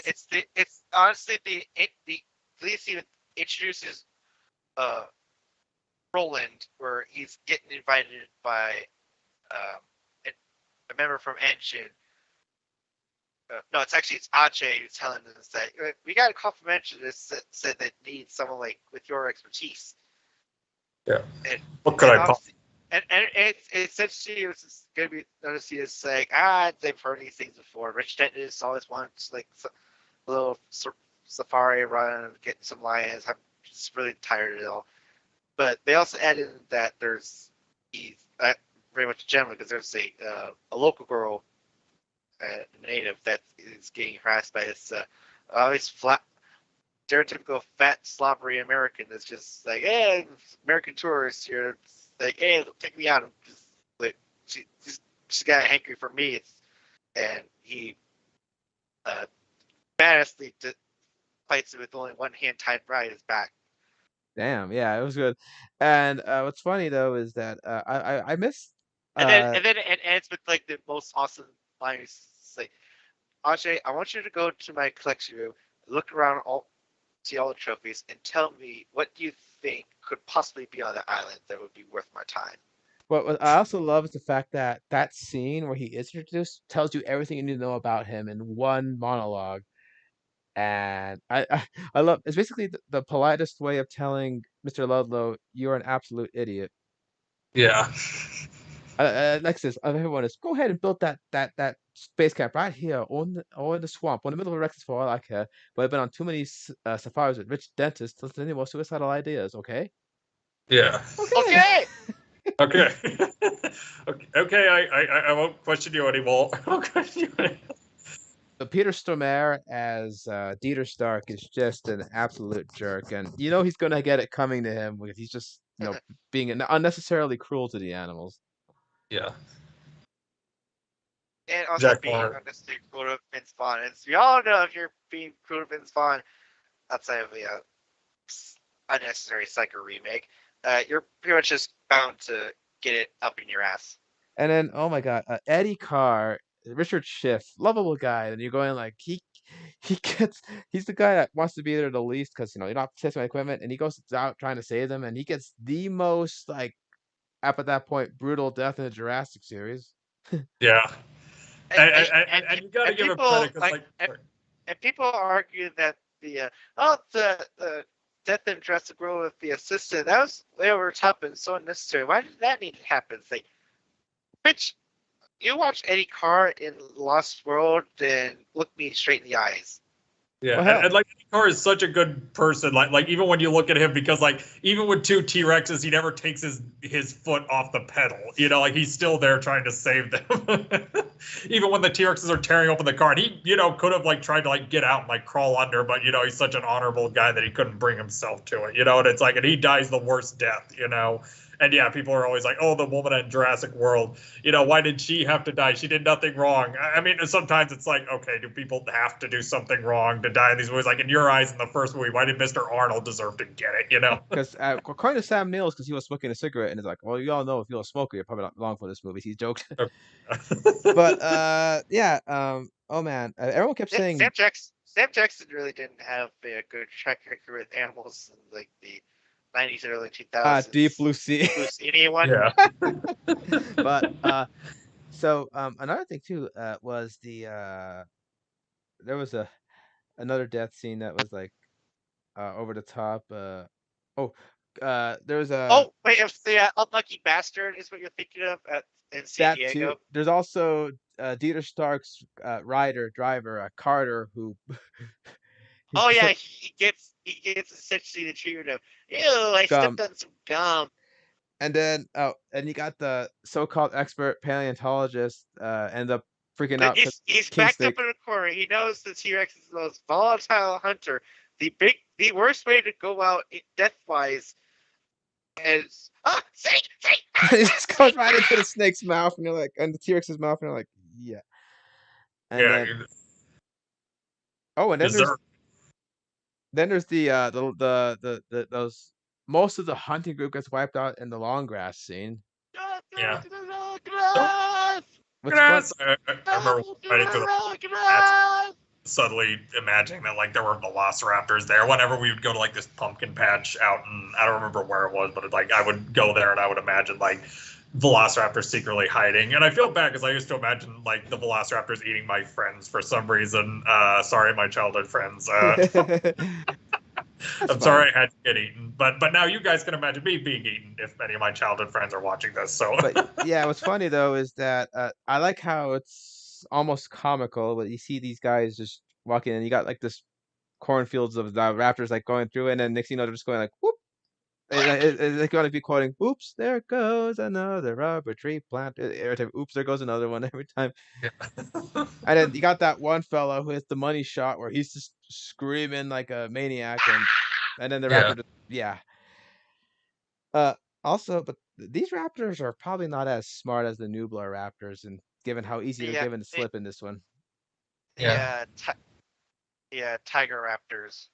Well, to be fair, the raptors in the first one had a pretty smart leader, Yeah, the big the one. clever one, or as the memers like to call her, the clever girl. yeah, But yeah, these guys are like dumb as bricks. But they mostly only got lucky because they had their stealth. But when they're trying to chase the heroes, like open, exposed, dilapidated, small town essentially, small community, they don't go through doors like the smart ones do. They just like flat out jump through the windows, just like, oh yeah. On top of yeah, that, they're even dumber in the Trespasser tie-in game by Shamus yeah. Blackley. Well, I played that on Rust coding. I, I, oh god, I love AVGN's video on that shit show. Yeah. The also another thing too, there's more dinosaurs, a lot more dinosaurs than even the first one that we wanted to see up close. You're actually seeing them like Parasaurolophus, the duckbills get a lot of nice screen time in this one. The Uh, Pachyodermas. Pachycephalosaurus, oh my god, that guy. He has one of the best. I always love because I watched the movie and I also watched the bonus tape, and they show like these guys like even Ian Malcolm has to learn how to like fake an impact. But the one they did with the Packy was uh, definitely more complex because not only did the guy have to like have have to fall into the truck, slamming the door and get in the dent. He also had to jump out the other end and smash the window as if like the actual force of that cranial dome head was enough to send him out of the car flying. What's funny is how he exemplifies Burke's point at that exact moment. So yeah, it lines up with the vertebrae, making it perfect for impact, and then boom. Yeah. And then Like even though it never tell paleontologists that like kids don't at least get to learn a little bit of truth and fiction. yeah, and Yeah. oh man, the compies were the big major thing from the first book that were made into the movie, and Brought to life not only by CGI but also little string puppets. oh my Almost god, Yeah. the same way as almost the same way as BB-8 was made yeah, Yeah. rod come puppets, to life in Force Awakens. and oh I, man, I always remember Dieter's death just because, like, I always remember the shot of like the copy biting onto his lip, and because as a kid, like I used to think, oh god, that just hurt so bad. And it didn't actually process in our minds, but watching it recently, me and Josie, we learned that Compy's bites are actually poisonous. They're actually given a numbing agent. that's So from the book actually. That's how Yeah, Don Hammond goes out in the book. yeah, he gets bitten by one, he gets poisoned. Yeah, and it and it's like the deer gets it worse because he's getting like all these multiple bites. Oh yeah, And these are scavengers, obviously, so they're like even as Tembo points out, there's just parts I didn't like. it's a pause I didn't like. Yeah, that's such a good line. and oh man, he has such great lines in regards to what the situation, like the bit when they mention the whole, well, the Rex just fed, so he wants to talk us for food. Excuse me, It's just just fed. fed. Excuse me, that's Eddie. To show the respect, the man saved our lives by giving it his. Man, his problems are over. All I'm trying to say is that carnivores don't hunt when they're not hungry. Yeah. Now only humans do that. Oh, it's breaking our hearts. Saddle up. Let's get this movable feast underway. This great line from that guy. Yeah. Oh, I'm so glad he actually decided to exit out and embrace the savages. going Yeah. out the way Muldoon did. Oh, Yeah. You would think of all people, Muldoon would be the one to realize, oh wait, if raptors don't hunt directly, they have someone being a distraction while the other ones come at you. You think the guy that they choose to be in charge of a raptor wrangler, like maybe this is why this is exactly why Owen is able to outlive like Muldoon's career essentially. Yeah. Well, yeah, because Because he's always that keeping his guy did his eyes. homework. Yeah, Yeah. and then what's funny too is that I think Bob Peck was intended to return for the Jurassic sequel, but he actually had passed away between movies, so I guess Roland was kind of the stand-in for that type of thing. Yeah.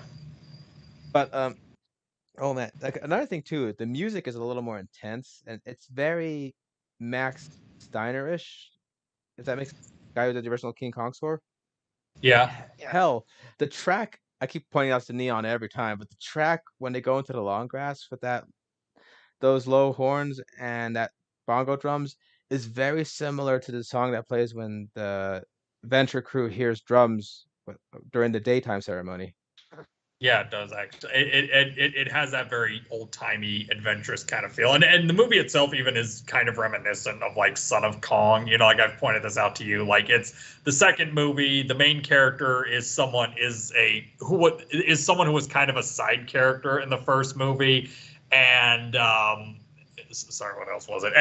There's also like what was the third similar? Well, either way, yeah. Well, at least I think there was like a infant or son of like Yeah, the title infant or son monster. of the main monster. Yeah, from the first one. I mean, I know Jurassic Park's not a monster, right? But still, you know. Oh, Yeah, yeah. Oh, also and bringing a dinosaur to the mainland. That very would be King a. Kong. that's very King Oh, Kong. no, Although that's that's more King Kong. first We were King talking Kong. about Son of Kong, but Yeah, it, but still, still yeah. mindset. Oh Yep. yeah, but what's funny is how that ending wasn't supposed to happen either. It's like Steven was saving that for like a third movie of okay, they finally get to the mainland, but he So thought once again, Steven decides like, yeah, it's like the ending isn't that bad, but it's like for a sequel to Jurassic Park, you think we would kind of need to be like one step further. What's one thing we could do? Like, okay, so there's dinosaurs. They got loose in a park that was meant to be like for people to visit. Okay, I got an idea. Let's have a dinosaur going loose on a human city that's already like familiar, like San Diego. that's pretty much like the original. Which thinking that way, it's like okay, for a sequel, I can kind of see the escalation. I'm sure people would have expected to see a dinosaur arrive on the mainland, On and top of of that, all the dinosaurs, it would be the T-Rex. A T-Rex going through and damaging San Diego's like like any dinosaur enthusiast's wet dream. well, yeah, on top of that, uh, it comes full circle to the original Lost World novel that the movie, the original 28 movie had them bring the Brontosaurus back to society, and it goes on a rampage there. So Yeah, and I think in the book it's like a pterodactyl they bring back to the mainland. But either way, yes, on it's that same bringing the dinosaur back to the mainland, it breaking out, and yeah, hell breaking loose. there's some great shots in this movie with backlit. Like one of my favorite shots is when Sarah realizes they're being tracked, so she like tries to turn off the light, and you have that shadow of the buck coming down. Yeah. That was a great moment. Yep. Another great moment is like the T-Rex is coming out of the fog. I mean, going back to Eddie Carr's death, just that moment where you're hearing the footsteps and then the And then T-Rex. they just come out of the mist. Yeah. Actually used to creep me out as a kid for some reason. Because for one, it was done in CG, so it kind of almost had that really fluid motion, but not in a janky way. But it just it But it's like Blade when, says the Godzilla homage is hands down the best part. oh yeah, when And they go funny enough, this was a year before the version. It's like I got a big love-hate relationship with that movie, but it's essentially Steven taking a jab, saying, "Hey, I did a Godzilla in U.S. before the actual guys that were doing Godzilla." like I said, they had And that. then of course you could tell Roland Emmerich and Sony were kind of like giving them a backslap with the one of the teaser Or trailers that smashing. showed the Yeah. fossils of the T-Rex and the gigantic Godzilla foot smashing it down. Yeah. For the It's like, record, oh, you thought dinosaurs look also, here's one that's even bigger than all of them. Yep. And it literally hatches velociraptors. Yeah. So another great shot that's like an amazing shot that it feels very much like what Steven would do is when the kid hears the fish tank going and he looks out and he sees out his bedroom window door a T-Rex. T-Rex in his backyard. There's something Yeah. about that is very whimsical. That's very Steven, if it makes sense. Anyone And else? then Steven would be involved executive producing a different franchise where another awesome thing comes out of kid's backyard. Excuse me, are you the Tooth Fairy? Oh, Transformers. Yeah, that is very Yeah. Jurassic. Oh my god, that first movie. I still remember the Nostalgia Critic joking when the Lost World was his first review. I think it's his only funny Jurassic review because the dude has a real hard on for You should see on what's this happening. franchise. He said you should see what's happening at the neighbor's pool next door. Yeah. You think that's amazing? You should see what Susie's pool is over. And then there's Ironhide This coming shot up. of Optimus. No, it's actually Optimus. Yeah. It's I'm pretty Optimus. sure it's Optimus. I think Got, like, it is. Optimus comes out of the pool, and yeah. Optimus? It would make more sense that Optimus to get like the more one-on-one with the little human child. But All children's favorite grown-up hero. Okay, we're getting off topic. Back the to family the truck T-Rex. was a GMC top pick. And Andy just ate the boomer. Yeah. We'll get you another boomer. Yeah. Oh god, but yeah, that whole scene is ridiculous when you think about it. Like it is like an actual call from the National Guard would have put that down right away, but then we wouldn't have no movie. Yeah. And also, if you think about it, Engine would probably be like, we are trying to keep this under control. We do not want to go bankrupt even more than this. Yeah. Yeah. This was supposed to be our like silver lining out of all of this kerfuffle, and now it's like rampaging through San Diego. Yeah, I love that bit where Ian tells Ludlow like, "Oh, I'm gonna tell you when your dinosaur island thing's bad." So once the thing comes out, he just tells him, takes that time out of his thing to at least tell him, "Hey, now you're John Hammond," like not in the most complimentary way. And oh man, although someone pointed this out, the baby's leg was fractured, and they put a stint on it, and they'd probably been marching for a couple of days, and then they go back to the mainland. The baby's leg is fine, it seems. Yeah, I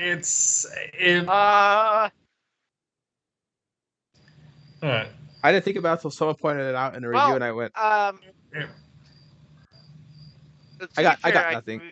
Think about it. Ian and Sarah looked like they would cleaned up and restored. So like, and the length of the boat ride from, because they were boating the Tyrannosaurus from the island to the mainland directly. So that would take some time. Okay, I'll give it. Also, and also the baby was already teleported off, so maybe they already did some. Like what Sarah and Nick was like, okay, we don't really have the equipment to do this, but we'll like do the best we can, and of course, yeah, I guess it would make more sense. The engine would try to work like, okay, get this baby like fixed up so that we can actually make money off of this. Yeah. On top of that, Steven Spielberg gave so many props to Stan for that puppet of the baby. He said basically, yeah, you may have made a giant T-Rex or even all that stuff, but you see that thing right there? That's your miracle. That's because it's a self-contained puppet, entirely motorized. It just it looks so real when you see that little sucker running around. Yeah. And the way it was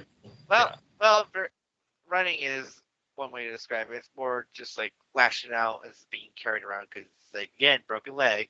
But what's great is that they make you feel so bad for it with those unedited camel sounds. When you just hear it howling, you'd be like, your heart just goes out to it. Oh, poor thing, yeah.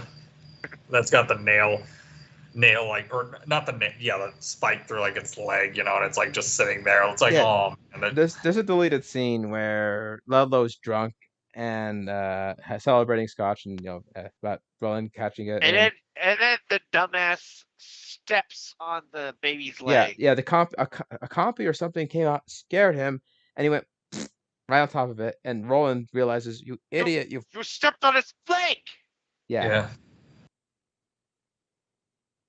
So it's not like Roland You can actually, even though the scene is deleted, you can still see the little bottle that's placed next to it. Which always confused me. It's like, okay, did Tembo just decide to have a little drink while he's just waiting for this? But then find out the deleted scene is like, okay, so they just forgot to remove it. Oh, what's funny? It was just a good shot, but it's like, well, that thing's there. That's nothing we can do about it. I'm pretty sure Steven made the Triceratops attack because people were probably disappointed that the last one was sick and the first one, so they pretty much took that model, his head, and tied it to the ram for that part when it goes through the tent and everything. Goes to the tent and all the dinosaurs are running rampant, yeah. But Lost World is fun. It does have some dumb character moments. I mean, infamously, we had the fact that they set up way early that Kelly has gymnastics training. So then later, when the Raptor's about to eat Ian, she decides to. What makes it funny is not the trick, but the fact that we go from that's Vanessa. She decides that, oh hey, there's like two pipes that are like aligned just like a gymnastics thing. So she's not doing a trick here. What's funny though is that it's you like, go from yeah, that's nice, honey, but your dad's kind of almost about to be eaten alive. Can you do something a little bit more with haste? What's funny is how you go from, that's a 13-year-old ready to jump, and you go for, now that's a professional gymnast dressed up like the same character, but the light obscuring their face, but you can tell, like, that's someone else. Yeah. It's someone else. It's like in like movies, whenever it's like in like the old Batman, the Adam West Batman show, where now when you watch it in HD, you can see that the people fighting clearly are not Adam West and Burt Ward. But yeah, and like people say, it's funny how the Raptor's getting ready to like get in, but then she does, "Hey you," and even the Raptor takes a moment to go like, "Yes," yeah, kicks them out the window. But yeah. But oh man, but I always did like that bit when the Raptor is trying to eat Ian inside the Jeep, and it just starts burrowing through the glass, and the music takes a crescendo at that point, and the light is like hitting it. It just looks so creepy when you just see it like digging through the window. Or when they're trying to dig their way out, and you actually see the Raptor like come up from them. Yeah. Because again, it just looks so real. It looks like something actually burrowing. Like if you ever see you ever see like dogs burrow, or even wolves burrow. The tiger raptors are much more like the book, because the book they're described as having stripes and everything. Yeah, and the tiger raptors are supposed to be males, right? That's why they have like the unique. Sorry. Yep. Well, yeah. And of course, it's consistent with 3 cousins. Say, oh, well, you can tell the males by that they have the frills that are like feathers, and the females are ones that don't. Yeah. Except the tiger ones didn't, or maybe they did, but the darkness. Oh no, I've gone cross-eyed. Covered it. Yeah. Oh no, I've gone cross-eyed. Hey, speaking of 3, any last thoughts at the Lost World for just geek about Richard 3, Attenborough, the black sheep of the family, but Richard Attenborough. He just. So I love that scene with him and Ian is just a great scene, especially with the whole him basically saying, "Oh, by the way, I sent your girlfriend," basically. Yeah. Yeah. Oh no, sent was no, he didn't send her. She's wait, she couldn't be restrained. Yes, and I'm sure you'll be like ready as soon as I get the other. Oh, she's out the door already. Huh. Oh dear, did I leave the Jurassic Park theme on again? Yes. But I love that video at the end when he does that CNN interview, basically saying these creatures require absence, not a help. Yeah. But people are shy. I wish they still had that deleted scene after the funniest transition that always confused me as a kid. What's funny was when the girl's being attacked by compies, they're running, and then the wife has this scream, and you just cut to Ian seemingly on the page. Yeah. Like she's terrified to see him.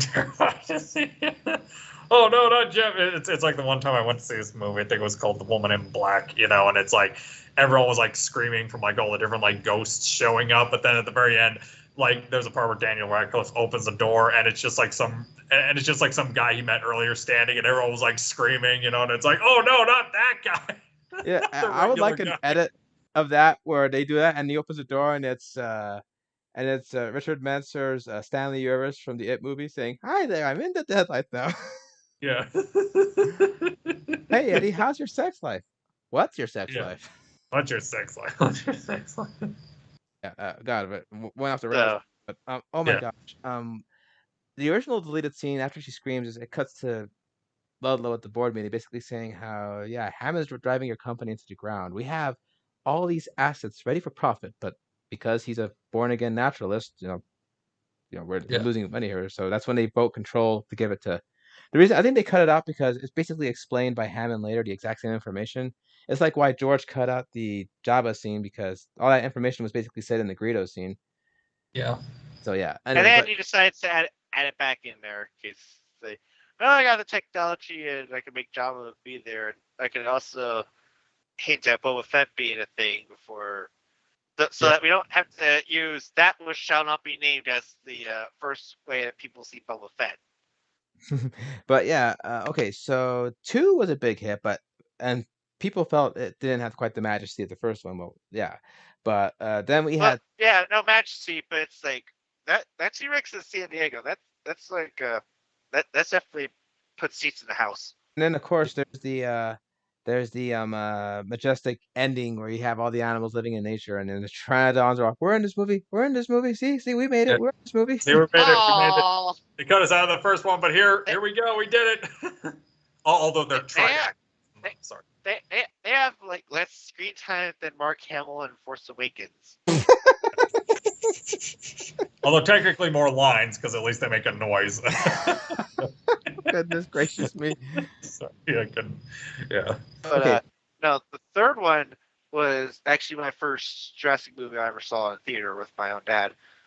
I distinctly remember that when we saw the teaser, the well-known pre 9/11 teaser for the Spider-Man movie that involved the Twin Towers as the poles for the huge web line of the helicopter, and so I was kind of more excited to see like the new dinosaurs because they're obviously the logos changed. They have the Spinosaurus instead of the T-Rex because that was, and it's like more metal because it's like, hey, it's the millennium now. It's everything's new. Yeah. I remember the first time I actually saw the logo from Jurassic Park 3 because it was actually during my family's vacation to Universal Studios Hollywood, and I remember actually seeing that and like being like, oh, it's a Dimetrodon, or something like that. And yeah, and I remember writing the Jurassic Park right after that. Sorry. What's funny is how they were actually filming in Universal Studios. So Kathleen Kennedy would mention how, but yeah, she was involved with all 3 movies, by the way. So that's why I throw that out there. How they'd Yeah. be done filming and they'd be going out, and the ride would be across from them. So like, how coincidental was that? But They've actually been there when they were filming. Sorry. Yeah, might have. I don't exactly remember because probably not because it was like 2001. That was probably just like an ad for it. Sorry, now the more I think about it. Yeah, this movie was supposed to be. Steven was promised his assistant and his friend Joe Johnston that he would direct the sequel, but Steven thought I'd be doing 2. So what the next one after you definitely get it. So he gave it to Joe Johnston, and here's the biggest death knell for any movie: the script wasn't ready, but you had a date that you had to meet. So you're like making it up. Yeah. It's the same thing that did in Alien 3, yeah. When you're more interested in creating a release date than a movie. Yeah. But at the very least, Jurassic Park 3 at least managed to keep the promise to like, oh, we're getting more dinos instead of just say, oh yeah, remember the aliens were keep away from the Earth? But now they're on Earth. Actually, no, they're on another Let's planet. just get the tickets on. Yeah. Man, how disappointed do you think a lot of fans were when they saw that teaser? Thought, oh my god, this is gonna be a hellfire and then they see the movie. It's like, but when did they get to Earth? Ah, It's not Earth. It's Diet Earth. What's funny Sorry. though is how the in Jurassic Park 3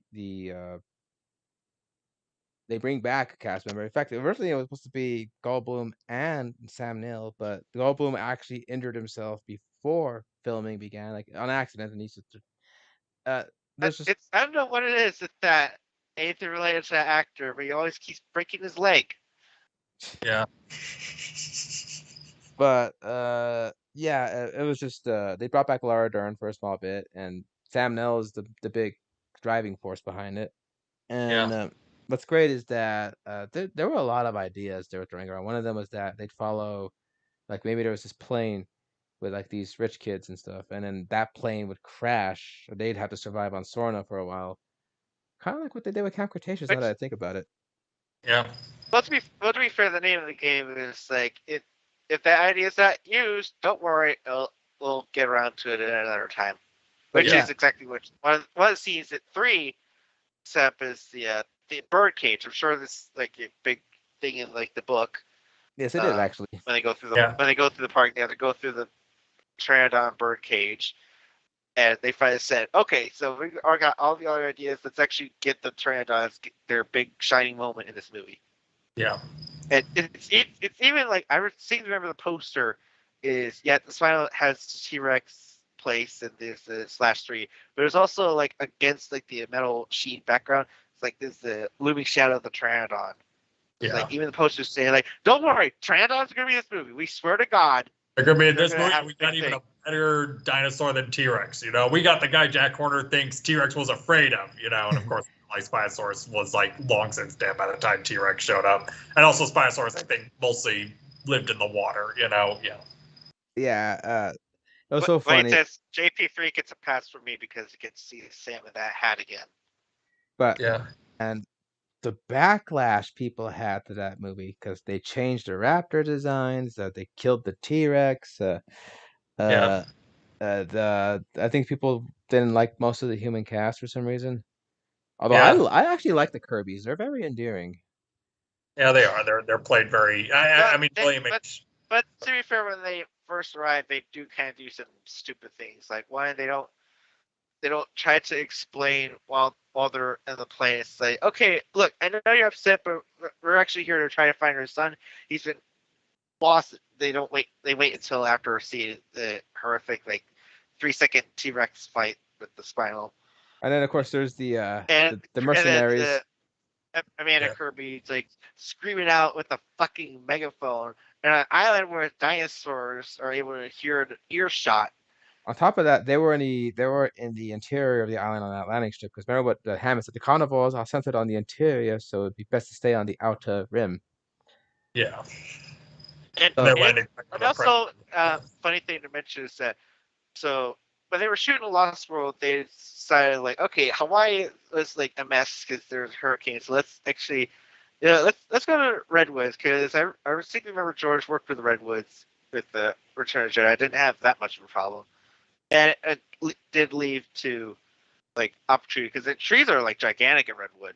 Mm-hmm. Like they're massive. They're, like very fitting for like the type of dinosaurs they would have. But when they shot for Jurassic Park 3, they decided, let's just like do like the old guard. Let's film like just like the first one, film in Hawaii. So like even sort of this huge island is now separated as like I think it's the south side is the redwoods, and then the north side is the Hawaii bit. So it's like coniferous and tropical at the same time. Yeah. Oh, Yeah. but by the way, I love how there's some unanswered mysteries. I think that's what makes it scary. Like what happens to the crew on the boat that they were skytaping, and what got to them. And most people like to say Yeah. maybe it was the Spinosaurus or something.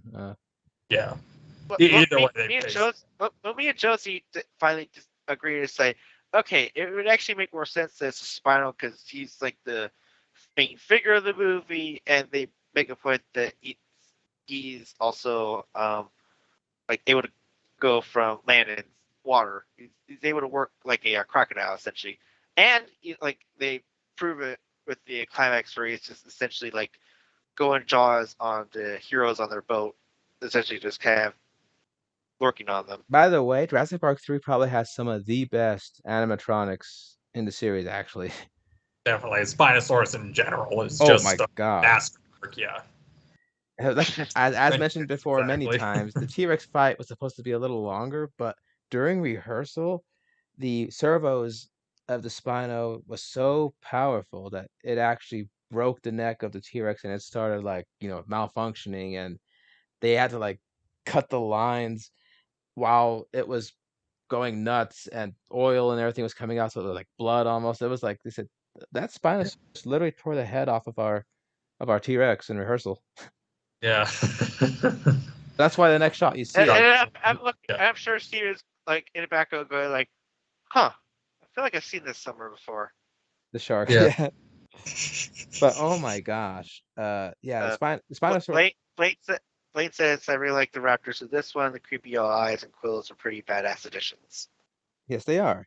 And Yeah. what's funny is this has a new theory that I think paleontologists like to play around with. That what if you could recreate the soft tissues of the dinosaur with the to make the resonating chamber? That's like a big plot point.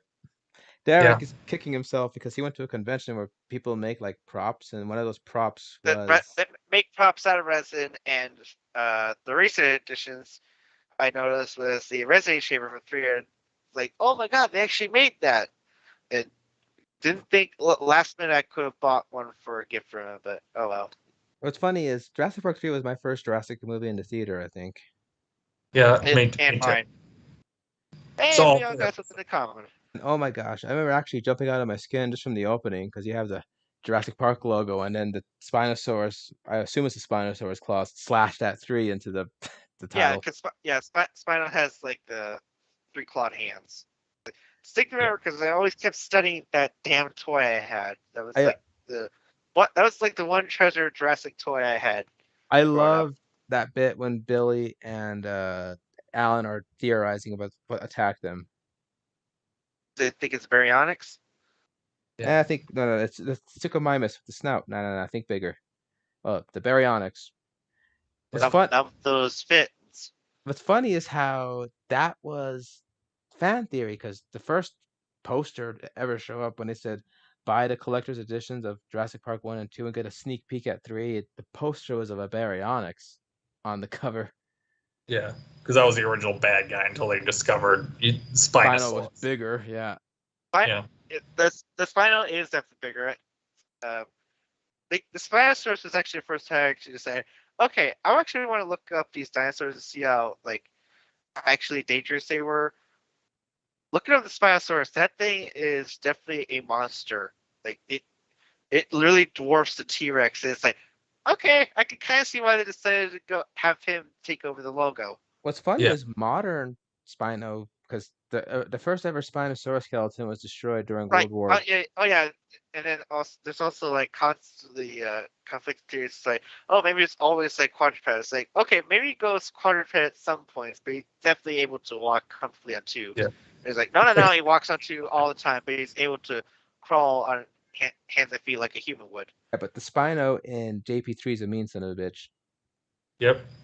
Oh, and also he's super aggro too, just hyper aggressive. Yeah.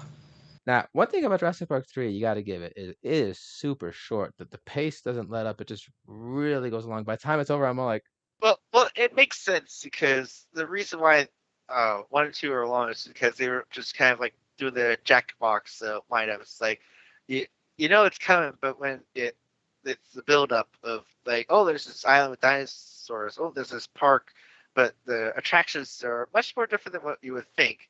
But it's like at the third one, it's like we get it. There's dinosaurs on the island. Can we just get to the island and the dinosaurs already? Yeah. Get down dinosaurs, do dinosaur stuff. Yeah. oh, those Mercs went out pretty hilariously. Actually, now that I think about it, Yeah. they The Mercs from Craigslist, we should yeah, just call them. yeah, because Derek's like, you guys made a lot of big shit about the fact that you got like this hyper tip explosive round, and did you guys switch it out for blanks or what? Yeah. Yeah, we actually again. I think you're gonna hear a lot of it. We watched it, and then Josie points out there was a theory going around. It's like, okay, it actually worked, but it actually took out the Spino's mate, and that's why it's bit aggro with the humans in this movie. Yeah, there was a fan fiction that actually It's explored like that. it's definitely a more personal vendetta. So it's like the shark Yep. from Jaws 4. This time Yeah. it's personal. Yep. But the Raptors at least have a reason to go after them because they find out that Billy decided to take the eggs, and oh man, that was a big betrayal moment. Yeah. I You're had not good better. intentions. Some of the As worst far as things I'm done. concerned, you're not better than the people that built this park. Oh man, and then there's the funniest jump scare in the whole trilogy with the getting the parachute and the remains of her fiance just Yeah. scare the shit out of her. Like I legit did this like in my seat when I first saw that as a kid. Yeah. And that's another mystery thing. Like how exactly did Ben die? And he's been dead for 8 weeks, so the decomposition makes sense. But it's like he has no legs. It's very that how do you get strung up He was there? Yeah. he was still high enough for at least some of the big dinos to awe at him. But Yeah. judging by the proximity of the raptor nest not far from that when she ran away, maybe the raptors got him. Yeah. Climb But up the It would make turret. sense. They would jump at his legs and get at him, but then they would just kind of wander off since they were like, well, that's as high as we can go. We can't do anything else. I think in the novelization, one of the novelizations says that he like punctured something on the way down and he was gonna bleed out anyway. Yeah. Oh, but Eric Kirby's a good kid, by the way. He's kind of like a mixture of Lex and Tim that I think about it. Yeah. Not Sorry. and he's not too annoying. But I love that little bonding between him and Grant. That's the Tim aspect. He's very like Tim in that whole. Oh, you were a dinosaur fanatic. I was one too. Like, but you used to like him back then. Yeah. Well, back then they hadn't tried to eat me yet. And then they tried to give a jab at Ian Malcolm because the Lost World didn't make money. They think, oh, it's Ian's fault. It's like, okay, but there's other factors. Like, okay, sure, make a jab. But Like, I there's love chaos. Ian's. All chaos. It's like, He yeah, was kind of he's high sort on of himself. all about the chaos. I think the guy was kind of high on stuff. But as I was saying, it's like, no, it was more about the chaos in the first movie, not the second. So why are you making a chapter? Oh, who I don't cares? think it's. I don't think it's about the second movie. I think it's the fact that Alan knew that everyone wrote books after the first one, and Yeah. but yeah. So yeah, you see Ankylosaurus in this one for the first time, and that one little transition shot, very beautiful. Yeah. Oh, now this is actually the first movie not to have Don Williams score it. This is actually Don Davis, who was handpicked to be his replacement, but it has the side effect of sounding very Matrixy at points, namely the Raptors, because there's a part where they get cornered by them, and it's legit the agent theme from the Matrix. Yeah. That ba da da da da da da da da that rising horn tension. Yeah. Well, I'm not. What we describe it like that. It actually kind of makes sense because it's like the lineup of these raptors like coming in for the attack is like It's funny, definitely yeah. matched. So suddenly the Raptor talks to Dallin saying, "Mr. Grant, we've missed you." Oh man, but the he does use the Jurassic Park theme liberally. I'll give him that. He loves to put it in like random variations of that whole bum bum bum bum. Like there's like a more tense version of it that plays when they try to take off from the plane and everything. Oh, that poor bastard. Oh, Cooper got it. Like just he got. You know what's worse? He saw it coming. Like he actually saw the spinal. That panic no he makes before it just like snaps him up. You're like, damn. And I think he totally like like I think he was killed on impact the minute the chomp came. You can kind of see his pain. Like it's kind of brutal, even though it's like Flash. That's a pretty brutal way to go out. And then Nash gets it pretty bad when he's like being pulled out of the plane and everything, and that animatronic has its way with him. Oh, and it's also wait, I remembering that how deadly the spinal was to that T-Rex. The fact that they had to have that stunt work with that guy. Oh goodness, you could definitely tell that he has like the fear of God into his eyes for working with that animatronic. Oh yeah, and like they have like actuators for the arms, another set of like controls to control the eyes and the mouth. There were like probably 11, 16 puppeteers working at the same time to make that creature perform. And you see him going It in the water. He's amazing. it, it really just kind of irks me a little bit to have people bash on 3 just because it's like obviously it's not could be as good as 1 or 2, but the fact that they put so much effort into making this dinosaur like out of actual physical props instead of relying on CGI. CGI obviously can make dinosaurs work, but it's like, yeah, it's something about like seeing a gigantic Spinosaurus animatronic like staring down at you, ready to chomp you down, like that. It's the actors like really reacting in a way you can't Yeah, imitate the CG effect. funny trivia about the Spino.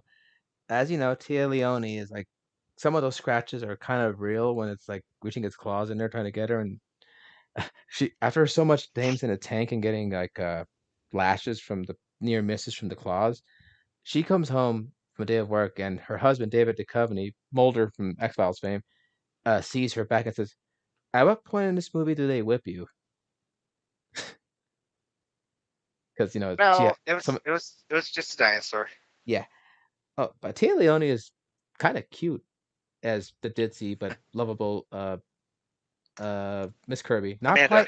Not quite Laura Dern levels, but still, oh, like I she's just such a. And then oh my God, William H Macy as Mr. Kirby. He's such a Flanders, if that makes any sense. I really do like the Kirbys. Yeah. So Adley-o, Dannery knows. yeah, and then one of my favorite arguments is when they're talking about how Dr. Grant says don't do this, don't do that, don't do that. Well, why want to use him anyway? Okay, well, you're not looking for him. Okay, fine, fine. When that tricycloplot attacks you, Yeah. yeah, but and then there's of course Derek Jeter as Udesky, Mr. Udesky. Yeah. Oof. He got it pretty bad. That poor guy got worse. Yeah. It's a He's trap. the one who gets the They claw. actually set a trap.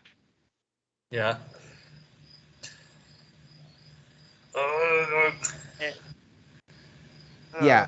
Oh man, but so that one didn't quite work for some reason. I have no idea why. maybe there's high expectations. I don't know.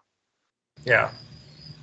You know what's But it's just the fact that the story is just really simple. It makes sense that they want to go simple because they're not working off of a novel. Michael Crichton didn't make another novel because I think he died at that point, didn't he? no, he hadn't died yet, but he knew well Yeah. enough to leave it Oh, alone. Yeah.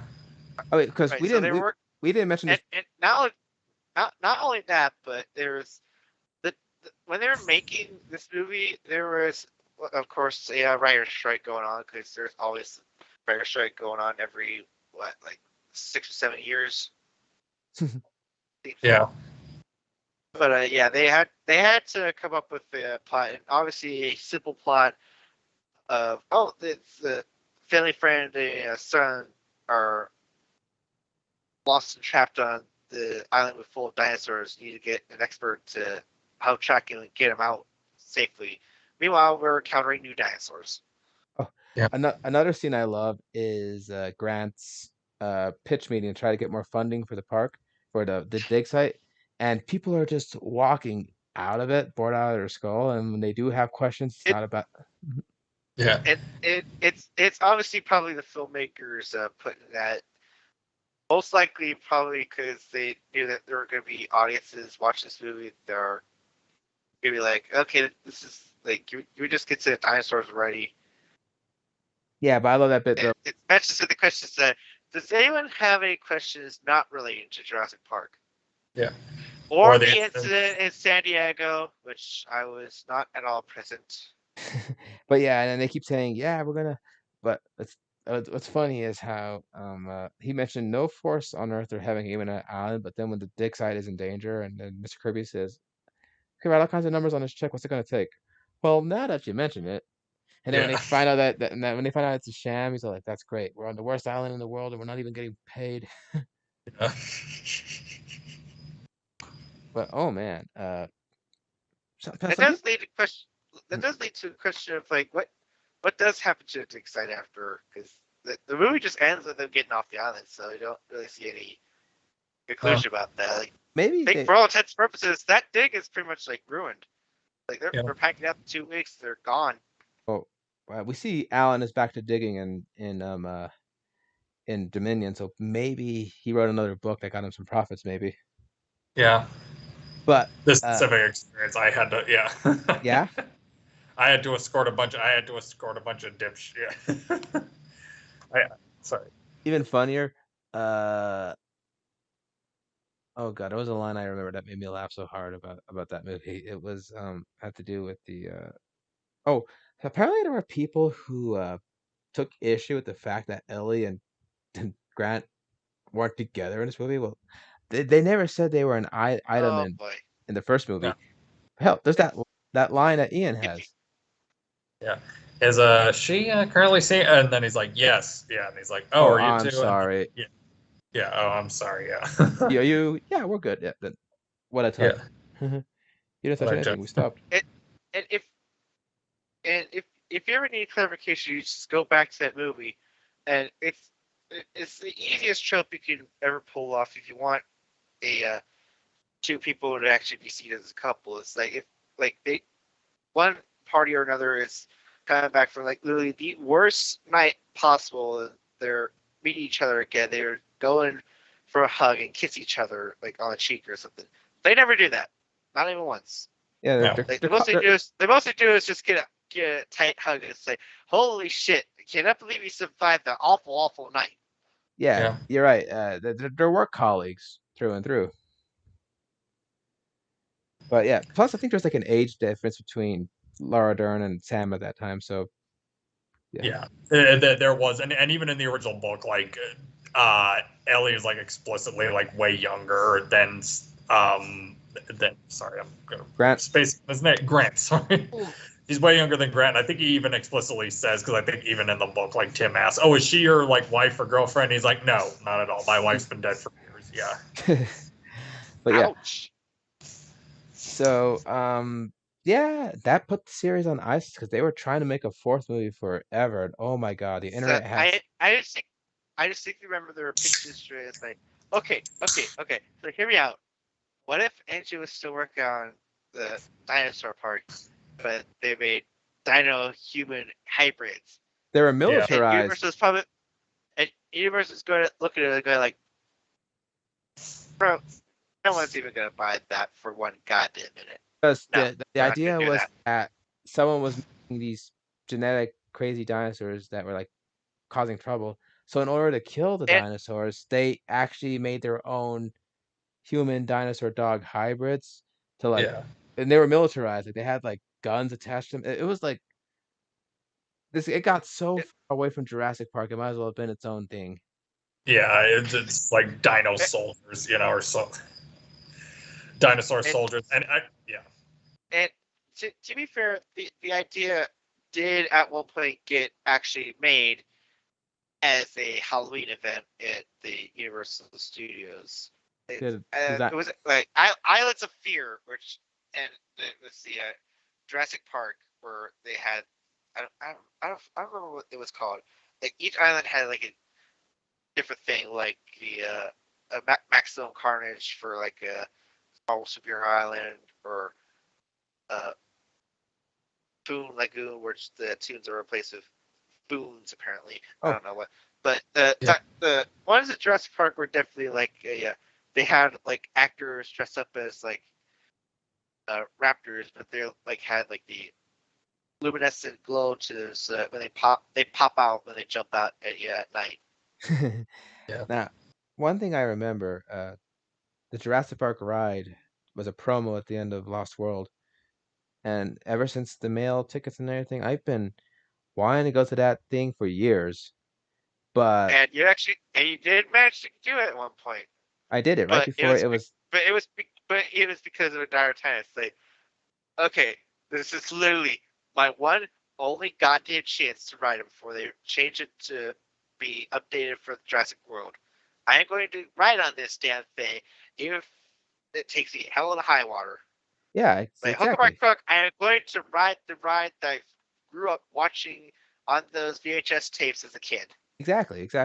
Because you'd watch like the Grand Tour, you'd watch like the Mummy, and they would say, "Come to Universal, where you'll see that," and they always would show that Jurassic Park ride. It was the Yeah. Jurassic Park ride and Terminator ride, and sadly, the Terminator ride is long gone. So you got to ride it, you lucky bastard.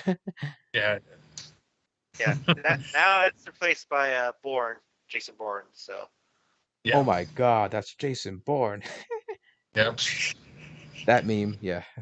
So anyway, like I said, we mentioned earlier, the series was on the ice, and Jurassic Park games, The Lost World.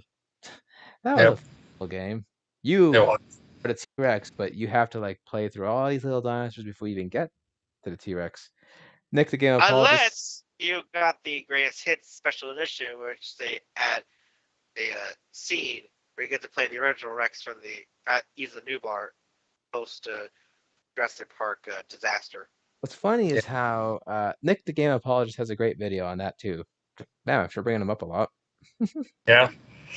Here's the thing. So Jurassic World came on the scene, and I remember not even thinking it was real when I saw that preview with the piano playing the Jurassic Park theme, and you see like the doors. It says on this November or June the park is open. I'm like, I could not believe it was happening.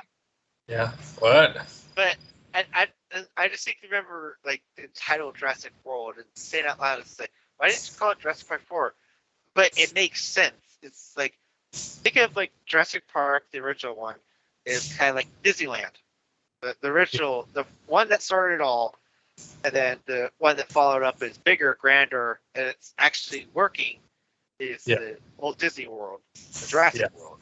Jurassic World to be the bigger, better version. And this one actually works, because there probably would be some attempt to like distance themselves from the original Jurassic Park. And they want to be like, well, this is Jurassic World. We fixed all the flaws.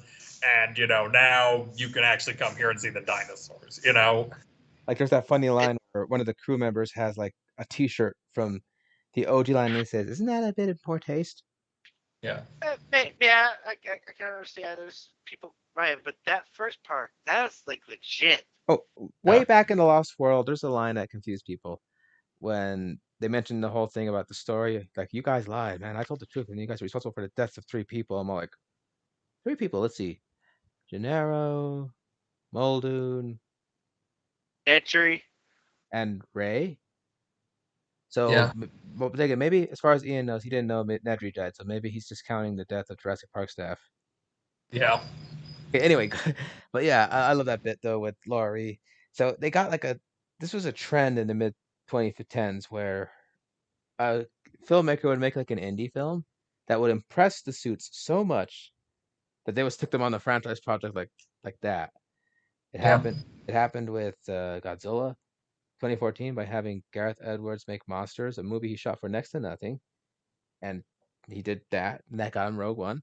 And here you have Trevorrow doing Safety Not Included, and that ended up getting him the Jurassic World gig and Yeah. Star Wars at one point, but well, that didn't pan out.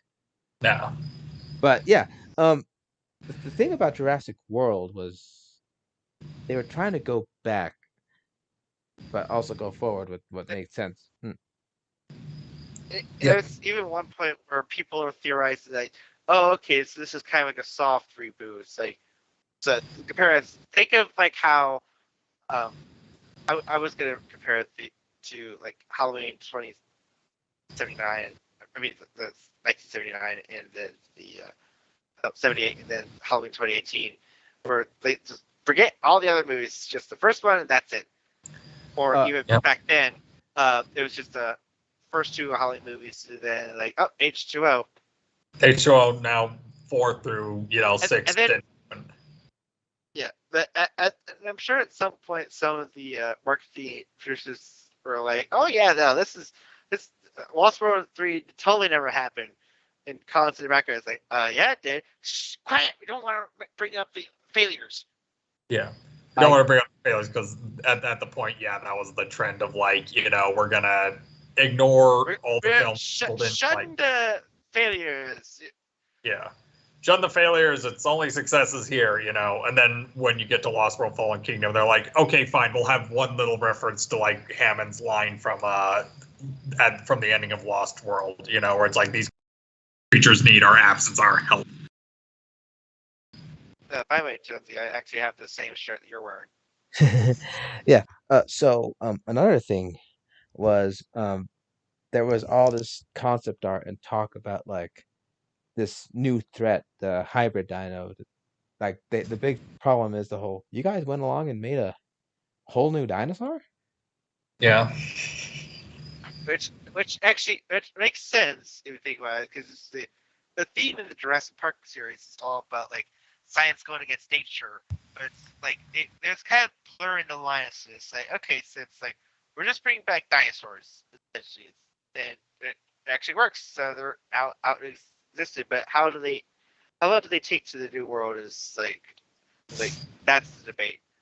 So then now we come to this point. It's like, okay, so now you're just creating beings that have never even existed. You're just creating. You're essentially playing God at this point. Well, it's always been about playing God. Yeah. Since But no. But I mean, like, there's cloning, and then there's like just going off of a how to cookbook. Say, I'll just go through like the instructions. Who needs that? basically what Malcolm said. You stood on the shoulder of genius, took off something as quick as you can, and he took the next step. So you didn't deserve any credit, so you just had no responsibility for it. Yeah. Yeah. Before you even knew what you had, you patented it, you packaged it, slapped on a plastic lunchbox, and you're selling it. Done. Yeah. Whenever me and my sister quote, no, keep going. whenever we quote that line, we have to bang a table. Yeah. But anyway, so when they were building up to Jurassic World, the one thing that always that turned heads and got like comic boards players like see the fact that there's a guy that's like taming raptors essentially to the point that he's riding a motorcycle with Lonzo. It's like, what? You're telling me that there's this that velociraptors can be tamed and trained to follow, and that one really sparked the debate, but yeah. Obviously, when you see this movie, it's like, well, no, there's not a perfect E. There's still he's got to be just as much of an aggressive force as they are. What's funny? It's just a mutual understanding. It's not like rubber sit. What's funny is that I remember someone actually made an edit where the raptors are riding motorcycles too, and they made the logo the raptor riding on a bike instead of the Jurassic Park logo. It was pretty funny. I remember that one. The raptors were on motorcycles, and then suddenly, like, when they're looking over the Indominus Rex's enclosure, just suddenly, like, there's Gennaro on a toilet, just random. It's that guy. And all the Gallimimuses have Ian Malcolm's head on them. It's that guy who does those weird trailers for Marvel. It's just pretty funny. Yeah. Like his running gag is Batman holding a newspaper. Yeah. But yeah. So this was a nervous time for us, but because there's no returning cast members, well, except for BD Wong, but it's like completely fresh state, and I remember one thing that got people hyped is the fact that Colin confirmed we have the T-Rex in this one, but she's like kind of like John Wayne having to like pick up the gun one last time and come out. So that was the idea with the T-Rex being in it, but they kept it out of marketing, even though all the toys and all the promotional art had T-Rexes. None of the previews showed Rexy. No. They didn't want to spoil it. Yeah.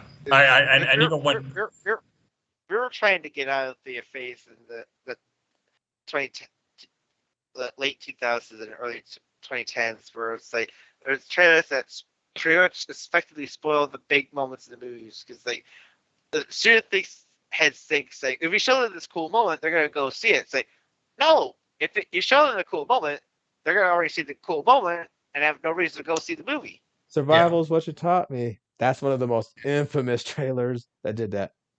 Yeah. Hell, in the other trailer too, with the "You think you're a human, huh? I am I?" And then like, oh god, you have to show that Sam Worthington's a Terminator. Yeah. had to show that before we even saw it in the movie, where we could actually be surprised and put it all together. Yeah. Because I like how in the movie it's treated as a big moment, but then since you saw it in the trailer, like, yeah, he's Terminator, so yeah. Yeah, Terminator, we saw But that already, to be fair, that it's like it's like a new type of Terminator because they were always. Like, we're on topic again. Back to Jurassic World. But they also kept the Indominus a secret for most of the imagery because they wanted to be surprised. They kept what it looked like because at first, like we were thinking, or at least like from the trailers, we were all thinking it was like or at least this is what I got was like it was just a T-Rex and Raptor hybrid, and it was just gonna look something like that, But then it was like, oh no, it actually has like all these other like different parts, and then like you would see like the teaser posters that only had like its snout like peering out of the darkness and kind of a creep. Yeah. And then But yeah, I think most of the marketing is just showing the main street of the island, showing the flying dinosaurs getting out and attacking it. Oh, and the mosasaur. But the mosasaur is also getting a lot of screen time. Well, hell, there was that famous poster of the shark ready to eat something in the tank, and right behind the shark, big old mosasaur. Yeah. But yeah, most of the gaming of this movie's marketing is like, okay, so we all know how the first part was like hoping to get like the big tourists in to see the dinosaurs in the attractions like they were meant to, but that failed. But what if it actually worked? What if somehow, some miracle, that park idea pitch actually went through without a hitch?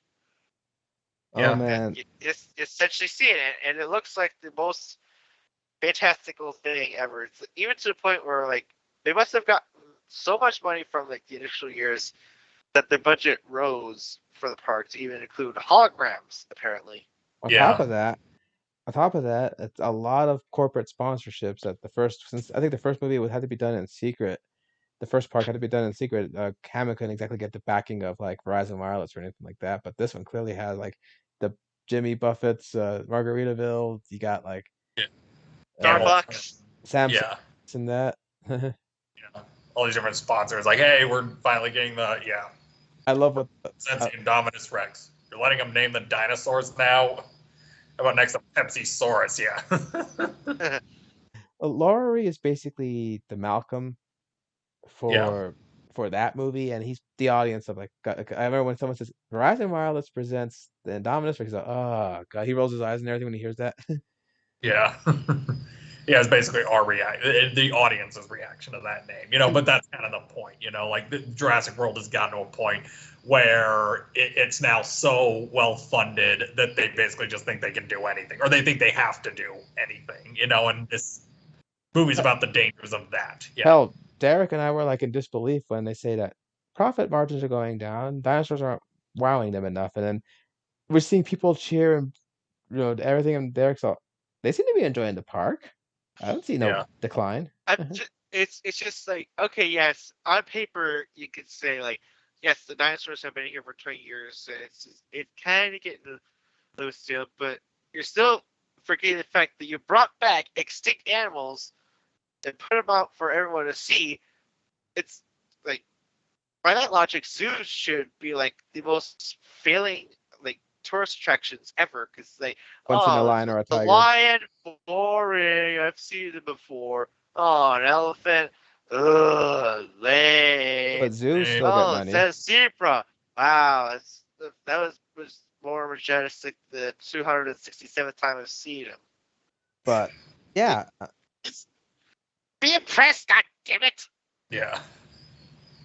We meet Bryce Dallas Howard as this, corporate lady who kind of has a distance between the animals, but over the course of the movie, she gets more of a warmness for them and everything, and she kind of reconnects with herself, basically. Yeah. Reconnects herself and finds her own humanity and her own mission rather than just being so concerned with business and profit. Yeah. That I love that scene between her and Simon Maserani is totally not Hammond, but he's not like Ludlow either. Yeah. He's got the soul of Hammond, but definitely a mind of someone that's a little more smarter to get the park running for 20 years. a little adventurous because he's like trying to fly himself into everything. Yeah. But there's one guy, I agree, it is a bit of a cartoon character. He's kind of like, even the characters in universe are like, this guy for real. Vincent D'Onofrio as Hoskins, like, oh, Yeah. some of the shit he says. Yeah, he is your typical, like, military antagonist, like super like, oh, we got to do whatever we can to, like, sabotage and prove that my crazy idea for weapons, is like valid. You know, like, Yeah. conflict And breeds greatness. Greatness breeds, and then he's all like, you even listen to yourself when you talk? Yeah. it's like, what about the ones that don't fall in line? Well, make an example out of them. We bring it Terminator only at Rogues. the Terminator Rogues. Only, only promote the pure bloods. And is laughing, but Like, even Barry is like laughing, like, this guy's not being serious. Yeah. Yeah, imagine if we had these guys at Tora Bora. These guys would go into the enemy cave and eat a boot buckle and all. I'm like, Yeah. like, D'Onofrio is. but that yeah, you finish. I was just about to introduce the two best characters of this Oh, franchise. also, fun fact: Vincent D'Onofrio was in Full Metal Jacket. So was Arliss Howard, who was uh Mr. Ludlow. Yeah. I think he was the one that he told him, "Show me your war face." Ah! I Yeah. think that was they called him Tomahawk. I think Yeah. that was Ludlow's actor, and then Hoskins was Private Pile. What the Yeah. donut? Jelly donut? What the fuck is that? Yeah. We Okay, allowed to eat The, daily donuts. so go and ahead, then Derek. we get to see pretty much. So Chris Pratt has been pretty much getting like quite a rebound from just being like the chubby lovable guy from some project I can't remember. Wasn't Or it? now he's kind of like this action hero for Marvel's Guardians of the Galaxy and like now even like Jurassic World and people like see this guy portrayed as like okay, so I'm not saying that we should replace Indiana Jones, but if that were to be the case, I want this guy to do it. Well, Yeah. he's practically auditioning for Indy. Hell, when he does that little trick with the Raptors and goes under the gate before it closes, that's totally an Indiana Jones moment. Yep. Even his And snark, very Indiana Jones-esque. I could easily have seen like Harrison Ford being like, "Hey, new guy, did you ever wonder why there was an opening?" Yeah. Yeah, and some of that office humor quirk is there too. Like when he tells him, like, "Who the hell wears board shorts to a first date?" Hey, it's not Central America. It's hot. Yeah. Oh God, I remember when but speak. Oh, when Joss Whedon came out of his cave to say, "Man, this is such a '70s sexist scene." When the way Owen's talking to Claire about, "Why'd you come into my bungalow?" and stuff like that. Talking about you don't relate to these animals. They're thinking, I gotta hunt, I gotta eat, you gotta relate to one of those things. Anyway, I'm pretty sure he was at least referred to like either going to the bathroom or the going to They're eat. going to town. Yeah, sorry. But but also we get to see the Velociraptors and always Velociraptors up to this point were always seen as like the antagonist figures. Like obviously they're the hunters, they're like the human-sized figures. Uh, the the threats that you want to get away from are outsmart. But here in this movie, they're actually someone's actually doing their homework and say, okay, so how about instead of keeping them locked away in an isolated area with so much foliage so they can't see or interact with any human beings and lingering down meat from a huge crane, let's actually train these things, and make sure to get the ferocity of them like downplayed a little bit. Yeah. Like Right. Downplay the ferocity and find it, ways to it's like. literally the whole nature versus nurture But they weren't. aspect of these raptors are essentially the key component of that. We've got Delta, Echo, Charlie, and Blue. our main hero of the trilogy, Blue. Yeah. Oh my God, there's so Favorite. many blue toys that came as a result of her. Yeah. But yeah, the But funny thing is that they're not I quite I did domestic. I of all things I did not expect to get out of this movie. I did not expect to be both smitten and cheering on for a Velociraptor, but there you go. Come on. This is a movie that made a Velociraptor pretty much a superhero, just standing alongside other like standout heroine characters like Ripley or Sarah Connor or something. Yeah, what's funny is, and the raptors, the people say, oh, this took the scare out of the raptor. It made them like domesticated. Like, no, those raptors still kill people when they turn on people. Yeah, they're still not easily controlled. They're not like, oh, now, they're like the friends of humanity, like they just need something to offset them, which we see later in the film with the Indominus Rex. Yeah. Well, another thing about control is that's still the illusion, thinking they're in control. Hell, remember Maserati said it best. The best way for a key to happiness in life is knowing accepting you're not fully in control. Yeah. And like Vincent D'Onofrio is all about like I when I just saw that, I just literally saw a man that's able to have a one-on-one bond with the Velociraptor, the most dangerous animals, fiercest creatures that the world has ever known 65 million years ago, and I see someone that has managed to find the key component to get them in line. Like, God, he's just over the top. I love. And another time, just think almost just scoff off that idea. It's like, yeah, it's not that easy to cut dry as you put it there. But not in hindsight, knowing what we know from Fallen Kingdom, he's probably just like really hope he doesn't find out about Blue. Yeah. Well, it's funny because Hoskins was essentially proven right in the end. Yeah. Because it was the Raptors that took down the Indominus, but not the squad. It was mostly Blue and the help of Rexy. But the Indominus is a psychopath too. Like when she ruthlessly kills that ankylosaur. Oh, you honestly thought the Spinosaurus was a vicious, like psychopathic hunter. You have a dinosaur who is essentially the first was Kide.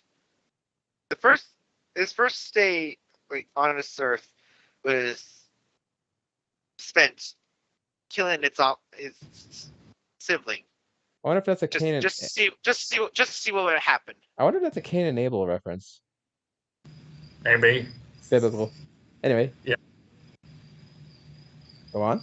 And then once Indominus gets loose, she decides to pretty much have a run for the island.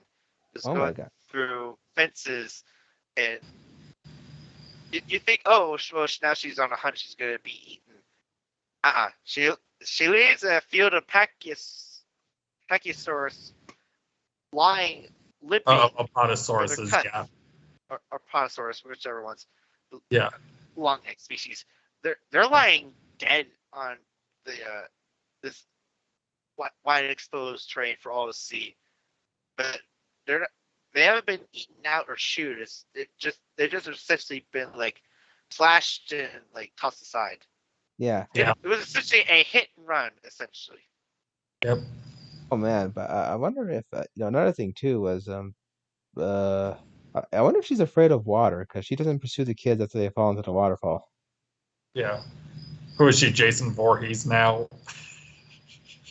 Definitely has a fear of the water by the end of the movie. Yep. But the crux of this thing, like I said, it's all about family. We have the two boys, Gray and Zach, and it's funny how the big brother is like always preoccupied with his girl and his social media, but as the movie goes on, he starts becoming more of a caring brother. They reconnect. I like that arc. Yeah, I did too. It's nice even later on he can And obviously, again, the amount of screen time with the boys led to more bad feedback from fans. It's like, oh, why am I watching kids? I don't want to follow kids. It's like, hello, have you actually watched a Jurassic Park movie? Like, tell me you don't watch Jurassic. Question, because like 1, 2, 3, they have kids in them. Yeah. It's like saying, tell me. You're telling me you couldn't sit and stand those movies because they had kids in them too. As a joke goes. Well, the thing is, the first kids aren't that annoying. Okay, maybe Alex complained when she was being sneezed on, but shut up! I don't like it because Stu. Yeah. But it's like, Tell me you don't understand Jurassic Park without saying you don't understand Jurassic Park. But yeah, and also Judy Greer is in this as a mother. That's so funny how often Judy Greer ends up playing moms in these things. Yeah, I think she's the mom in Ant-Man. yeah. She just has a very motherly presence, I guess. Funny how people were like criticizing her for that whole, hey, if something chases you, run. She's just trying to be playful. She's not actually like hoping something chases them or shit. Yeah, it's I just mean, yeah, this ad has just been running for 20 years. I yeah, feel like I have to emphasize that over and over. This is almost compared to the fact that like a dangerous stunt show like Indiana Jones Stunt Spectacular never had a fatal accident for like the 20 years run until one time they did. And obviously the same goes with Jurassic World, where it's like, okay, maybe they might have had the occasional copies going out of their low cages or a brachiosaur going out where they shouldn't be out of their cage, but they never had a full out like breach with a carnivore, or at least, But yeah, or at least never one that's ever been like put on paper because they have their ACLU. oh god, the ACU get screwed over big time in that one. But this is a scene straight out of the Lost World with the whole camouflaged Indominus, just like the Cerat, the Carnotaurus, and book. yeah, The biggest oh shit moment when the blood falls on him and he looks around and he starts seeing the trees move and it's actually just green coloring scales on the Indominus. yeah. It can camouflage and camouflage that eats him, and then blood spews onto the spews onto the lens that eats the rest of the task force. What's funny is I told him I was basically quoting, "Pull your team out, Gorman." Yeah, Just shut It, up. it, yeah, it was played out exactly like it was in Aliens. Actually, yeah, Uh, but but then also this movie does tug heavily on the nostalgia strings when the boys, after escaping the Indominus. I don't know. I feel for the Spinosaurus more, but I know it's the Indominus. Escape for the Indominus, where they encounter the ruins of the old park. You actually see everything's just kind of like where it was the last time you saw it. Even the fallen banner is still down there. yeah. Dinosaur. That's all Yeah. overrun. Yeah. And I, there's dinosaurs ruled the earth sign. And then like a lot of people are getting mad that like he tears it and he like uses it to burn. But it's like to me, I think that kind of worked at the end because like when you see them kind of like destroying that little banner, I think it subtly creates this idea of like, hey, they're not afraid to, destroy something that, is like nostalgic and from the first movie. And I think that works for later on in the film when you have the fight with Rexy, because I think they were trying to sort of imply that, hey, we did that, so maybe we'll kill Rexy this time, and we've done it before with Jurassic Park 3, and it to me it helped create like a little bit more suspense with like the Rexy and Indominus battle. yeah, I agree with that entirely. Indominus went for Rexy's next at some point, but Rexy is kind of a little bit of a smart girl to really use her weight to throw Ind off. I forget. We actually gave her like a little bit of a nickname. I was calling her Irene. I think I don't know why. That's I like the name. Yeah. We decided to go with that. Because like if I were to call her Indy, I would be like, okay, why did the dinosaurs run away from Indiana Jones? Thinking of Lara Croft with the gun going, oh, extinct species. Then shame. Yeah. that shame comic. It makes me laugh every time I see it. You seen that one yet where Lara Croft has the gun, she's all smiling, and she's all shame because she's about to like take out the last surviving dinosaurs on the island. Yeah.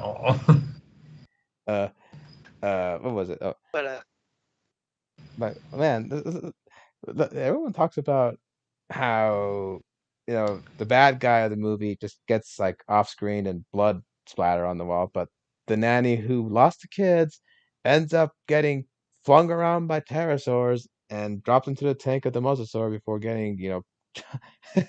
And people are like, "Oh my god, how hard!" Yeah. It turns out that was never a malicious thing the writers put in.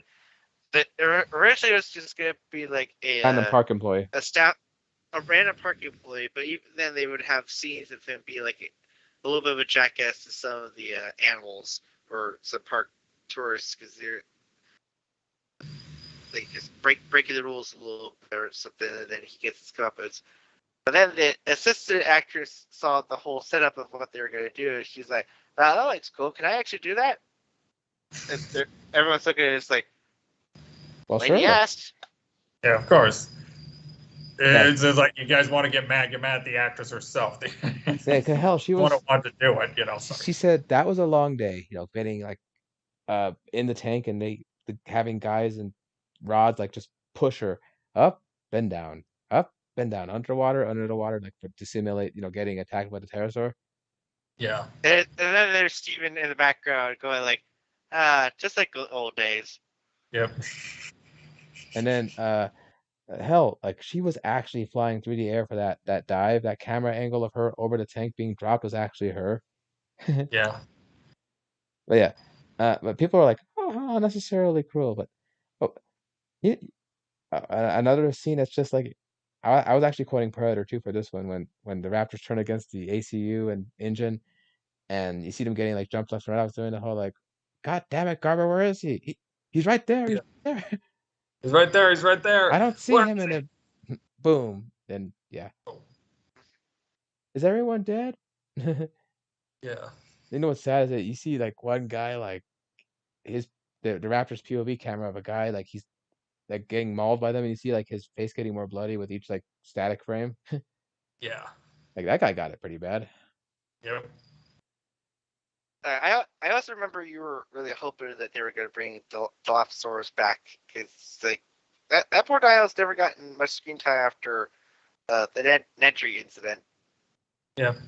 And then like, she's here Sort of. in hologram. What a And very funny hologram moment. yeah. Oh, but I remember Derek feeling so bad. He keeps yelling out, he can't watch or know when the youngest of the nest, Charlie, like reacts to Owen. She might actually stand down, but then some idiot with a rocket launcher just blows her to Kingdom Come. Yeah. It's another thing that I think helps with the final battle, or at least helps make the final battle feel a little bit more intense, because it's like, all the other Raptors died in kind of indignant ways. That means Blue and Rexy can probably also die. Sorry. Like Echo, like gets blown up in the Margaritaville grill, like, Yeah. and I think Delta And got just thrown down. I think Delta just simply got thrown down. I think. Yeah. she got crushed. Actually, she like was slammed between Indominus and like one of the buildings. Oh, poor Blue. Yeah. Also our siblings. Yeah. I, One I, of the best scenes is Doctor Wu's debate with Maserani when Maserani's like, "Why the hell did you make a monster that can camouflage and all that stuff?"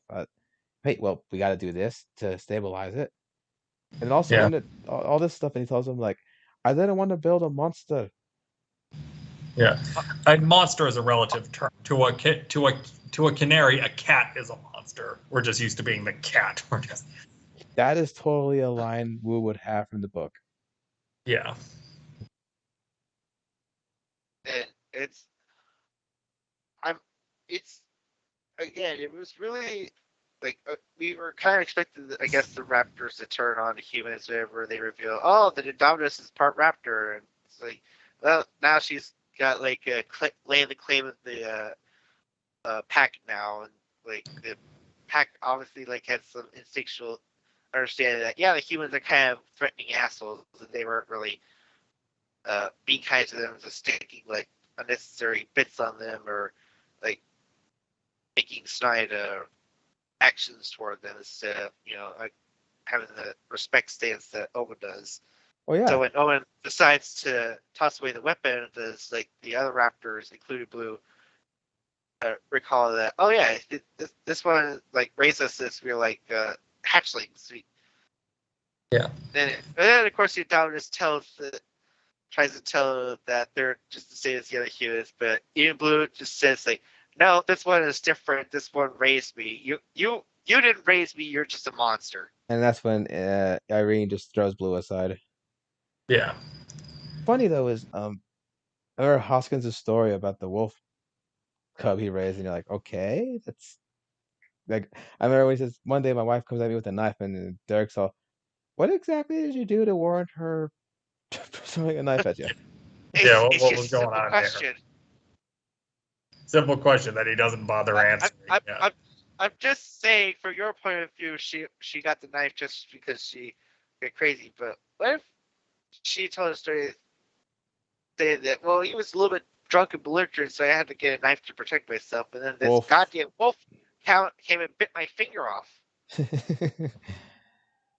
Oh, there was a line I really liked that was with also with the Doctor Wu and oh crap, it's oh, what's funny too is when Claire gets mad at Owen and his uncle. Listen, I'm not one of your animals that you can just order around. And she does that little thing where she like ties up her outfit, like to say, "I'm ready to go on safari." Yeah. And he's just like, what are you doing? Yeah. The gyrosphere is probably one of the most coolest, also stupidest inventions in this movie. They always keep touting how this thing is like super indestructible, but like a simple ankylosaur like tail whipping at it will just cause the servos to like break out, freak. And then of course you Like have that like Jimmy Fallon. even even the freaking uh Camp Cretaceous shows that these okay, how do these things get through safety check if like even simple dinosaur actions throw this thing off course? Oh yeah, and then oh, I remember getting pissed off at the critiques against the movie. Like, oh well, remember how we had that beautiful, majestic theme for the Brachiosaur? Well, that same music is being played over lifeless buildings and crowds. I'm like, guys, it's John Hammond's dream realized. That's what the so. That's what's supposed to symbolize. Yeah. But yeah, I remember even Chris Stuckman said that comment. It too, Chris, as I thought back then. Yeah. I wish him luck in his new horror indie film venture. Yeah. Oh, but Uh, I remember when the Rexy, they even kept her out of frame when they say we're going to visit the Tyrannosaur Kingdom, but you never actually see Rexy. You don't get to see Yeah. her until Claire tells him to open Paddock 9. Yeah. and, Open and then attic. and then the fact that they revealed this is the actual same T-Rex, even down to like showing the old scars she endured from her raptor incident Yeah, at the yeah. end of the first one. You also gotta love how they do a big fuck you to 3. I mean, I love 3, but they did a big fuck you to 3 by having her make her entrance bursting through a Spinosaur skeleton. Yeah. And it's It, pretty much a I, kaiju fight. Yeah. yeah, But Rexy clearly loses because again, big head, little arms, and Yeah. Indy uses her arms like to full extent. Yeah. and then what's this? All coming out of downtown. Here comes Blue. There goes Oh, Blue. attack TV. Blue Tag team. using Oh my God. Mamma mia. Blue announcing her presence using the turtle sex noise. Yeah. Yeah.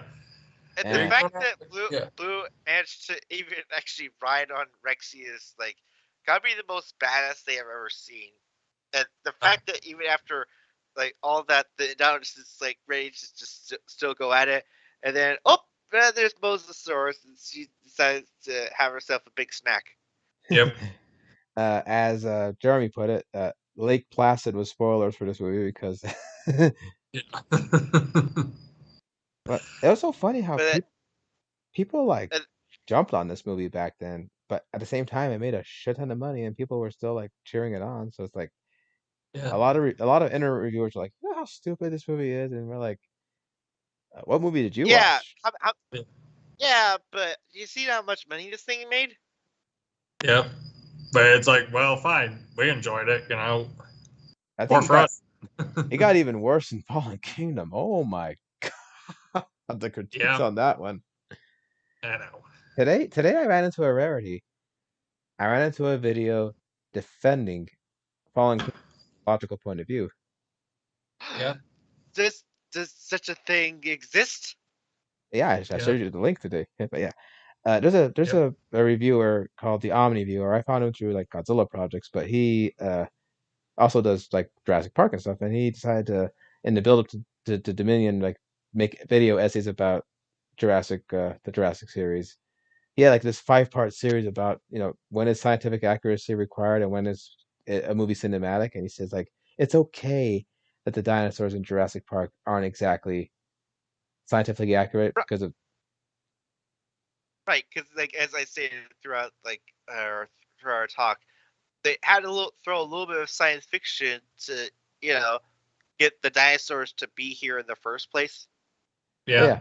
So, but he made a video talking about how Jurassic World Fallen Kingdom isn't a Jurassic movie per se. It's more of a gothic horror film that's a throwback to the old dino days before, like pre-Jurassic Park. Like the Yeah. dinosaurs have personality. Essentially, it's like two parts. It's like the first half where it's the island is like now an active volcanic island again, It's like and those. the dinosaurs are Yeah. like the '50s movies where there's a volcano and there's dinosaurs on there on the island. Yeah. It can kind of like even with Son of Kong, where it's like, hey, we're back on the island. Oh, but now like there's an earthquake and the island's and Skull Island's gonna sink. Yeah. There's the second half in the mansion was more of the old dark house, like the scary haunted movie, especially once the Indoraptor gets loose. Yeah. And essentially, it's almost like return to the old guard, the old days of when Universal used to make monster movies. Yeah. Like the Indoraptor and the Indominus Rex are without a doubt true, honest to goodness monsters. Yeah. Monsters being my man's. Yeah. They're like the Frankenstein's monster now you think about it. Yeah. I love that line when Owen describing the Indominus's behavior, and even Mesmerizer. You think it's contemplating its own existence? No, no, no. She's figuring where she lies on the food chain. You don't want to be around when she finally figures that out. Yeah. She's seen all of this for the first time. Same thing too with Ripper, or as Neon's been calling him, Jack. Yeah. The name. Because it's like the first direct male dinosaur you see, and it's also a name that the Ripper has.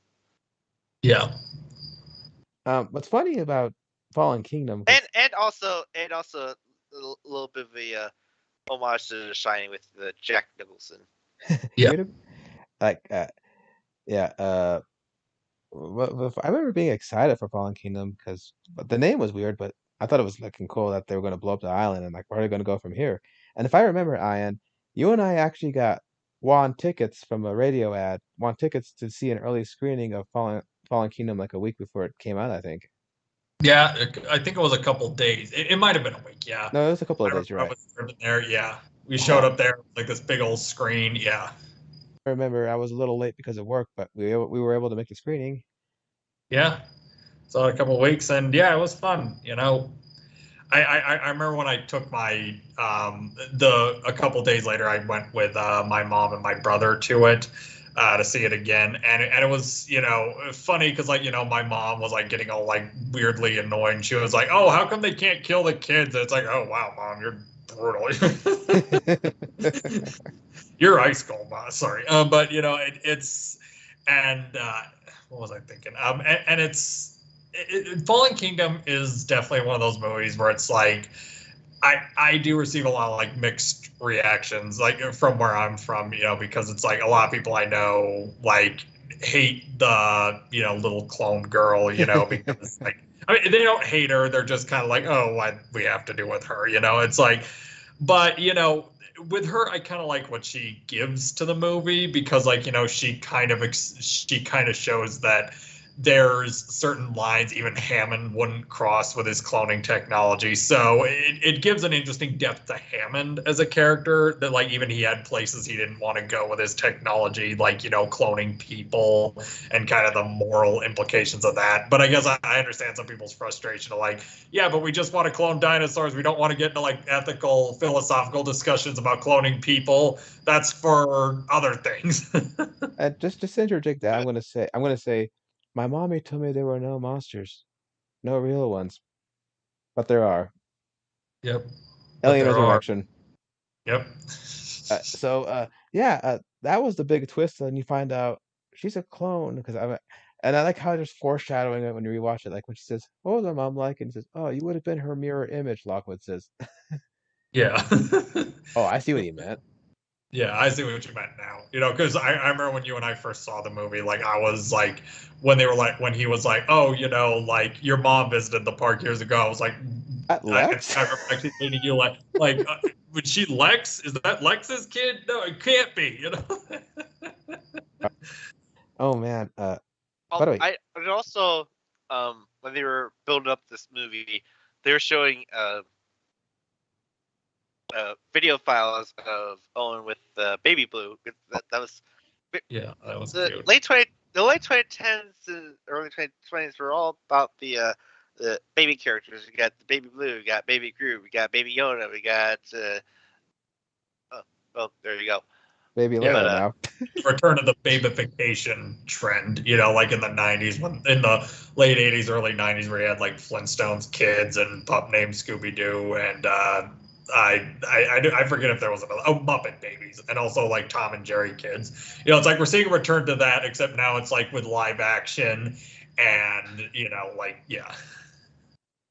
but so they actually revealed that Blue is actually an empathetic raptor, which is why she was able to have a connection with Owen and why she was able to get the other raptors in line. I Yeah. love that scene when you see the baby. They're a handful, but when Blue does the little cries and they just like fall in formation. Yeah. Did you see that? I wonder if Barry is the guy doing the recordings. I would have to say so because Barry and Owen have like this repertoire that they have about them, and the fact that Barry has been around with the Raptors just as long as Owen is, but they don't have as much of a connection. It's just like they tolerate his presence. Well, like I think Delta likes him. I think. Yeah. But they even point out with the fact that even when they were babies, the Raptors like when they see like a weak prey, they'll attack it. But when Owen tried to play like weak to Blue, she was like really empathetic, like just cooing, calling him, just seeing if he was okay. When he said, "Oh, hey, I'm okay," And let's she just chirps in elation. Which I'm sure there are some people that might have been against seeing a raptor that's actually humanized a little bit like that. But I don't know. It's again, it's there's a lot of like personality put into it's them. almost it makes me just realize right now. I think Blue is pretty much like the antithesis of the clever girl, the big one that arrived in Jurassic Park those years ago. But she was kind of like the demented one, whereas Yes. Blue is kind of like the Other end nurturing. of the spectrum. Yeah. It's essentially the nail in the coffin of how Muldoon handled the Raptors versus how Owen handled the Raptors. Here was Muldoon. His first line: "They should all be destroyed." Well, if you don't count the pushing line, but yeah. Yeah. They should all be destroyed. Yeah. And Owen's first line is "Eyes on me." Mhm. Well, well, actually, his first line was, "Loading team, raise the gate." Yeah. I want tasers on full charge. Yeah. Yeah. You Anyway, heard me. You heard him. Those were his last words. Well, not if you count the gurgling sound. Sorry, you couldn't. But Dumb and Dumber.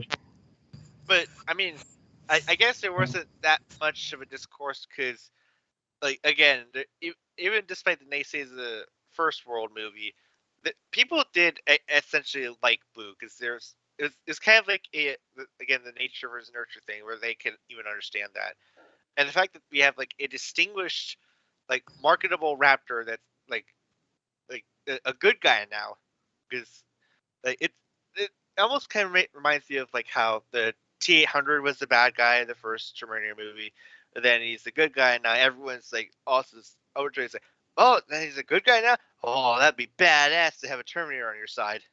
So Yeah. same thing with a raptor.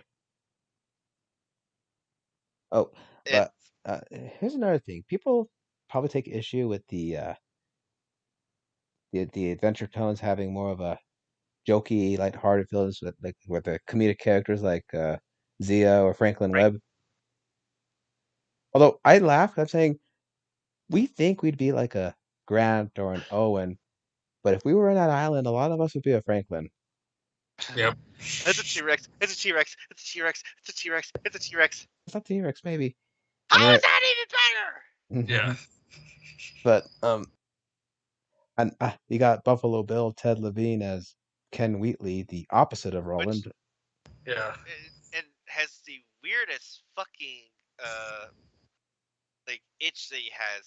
Very fetish. Fascination with, yeah, it's like taking the tooth off of like dinosaurs. It's like it finally says like, oh, this is for my necklace. It's like, okay, I don't know that many generals that go around with like voodoo chief sized necklaces of Well, dinosaur teeth I around them.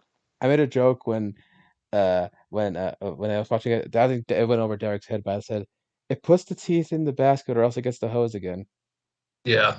I can't believe that's Buffalo Bill. Like, that always seems weird to me. Because, I mean, I guess because, like, whenever he doesn't have that long hair, he always looks so dorky, you know, so it's... Sorry. This bald hunter, and he gets it the Yeah. worst way with the Indoraptor. Yeah.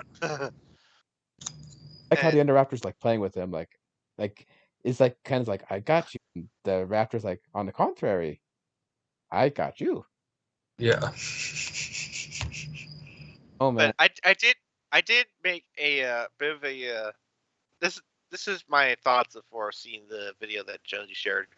That my only criticism with the Fallen Kingdom is that it's very like a very closed space type of thing. It's like it's very cramped.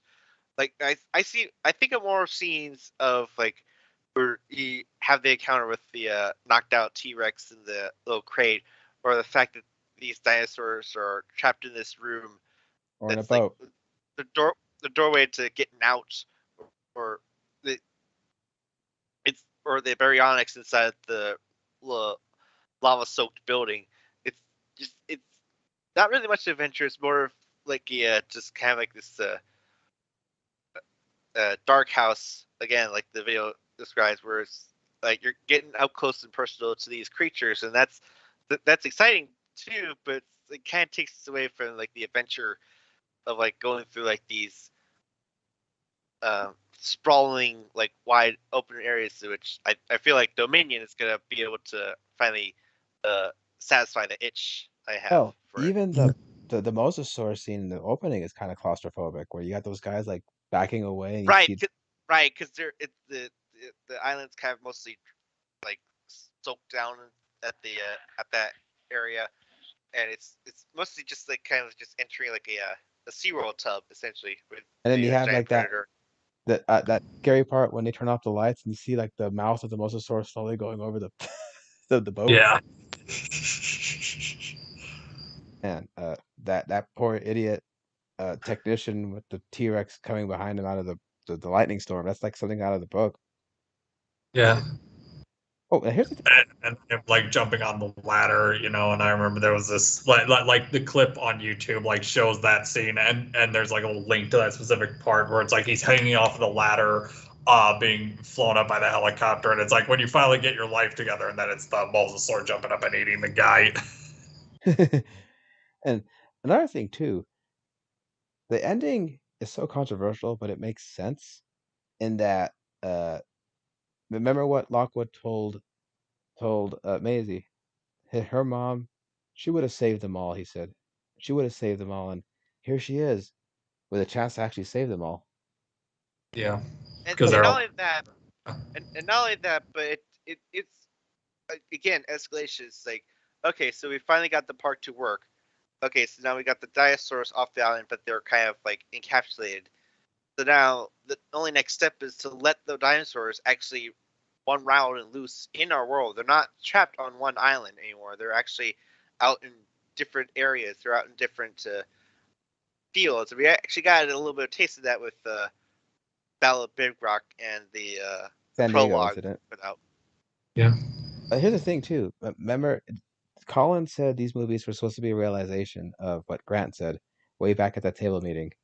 Dinosaurs and man, two species separated by 65 million years of evolution, are suddenly thrown back into the mix together. So how can we have the slightest idea of what to expect? That's what the movies are supposed to answer. Oh, speaking of yeah, which, Ian Malcolm is the bookend for for a Jurassic Fallen Kingdom 2. Yeah. We've entered a whole new era. Welcome to Jurassic World. Yeah. With Blue doing her call over the city. Yeah. Saying, "Oh my God, Maisie, that little girl is responsible for so much death." I'm like, guys, first of all, the dinosaurs were auctioned off before that crisis even happened, so they're all going to be out there anyway. Two, Yeah. there's other There, tech, other companies. and if you actually pay attention into other media like Camp Cretaceous, there's already companies that are getting their hands onto like dinosaur samples and dino DNA. So Uh, there's it's like even like Mills in Fallen Kingdom says John Hammond literally created these things and now they're out loose. can't put You it back in. can't put you can't it's out of the box. You can't put it back in the bottle. By the way, I love just how cartoonishly corporate greed Mills is, especially when he's at the auction. It's like you could practically see dollar signs run over his eyes in that scene. Yeah. And funny, him. What I find funny is how him and the bad guy, Solomon Lane from Mission Impossible, were both in Prometheus years prior as those two idiots that got lost in the ship. Yeah. Like, if you remember, he's the guy that got the hammer pea shatter his arm and go into his mouth. That's the guy who plays Mills. Yeah. Yeah, it's funny how he kind of we haven't mentioned this character often because nobody cares, so to speak, as a character in universes. But the way Mills is hiding under like a vehicle and it's getting smashed is what happens to like Dotson in the book of the Lost World. By the way, the book of the Lost World is drastically different from the movie. And on top of that, there's a lot more swearing on Dotson's part. A lot more swearing, a lot more explicit gore, and Dachshund's the main villain of that one. He's the one who's trying to steal dinosaurs, steal the dinosaurs in the book. Describes how the baby Tyrannosaurus eats his cheek and everything.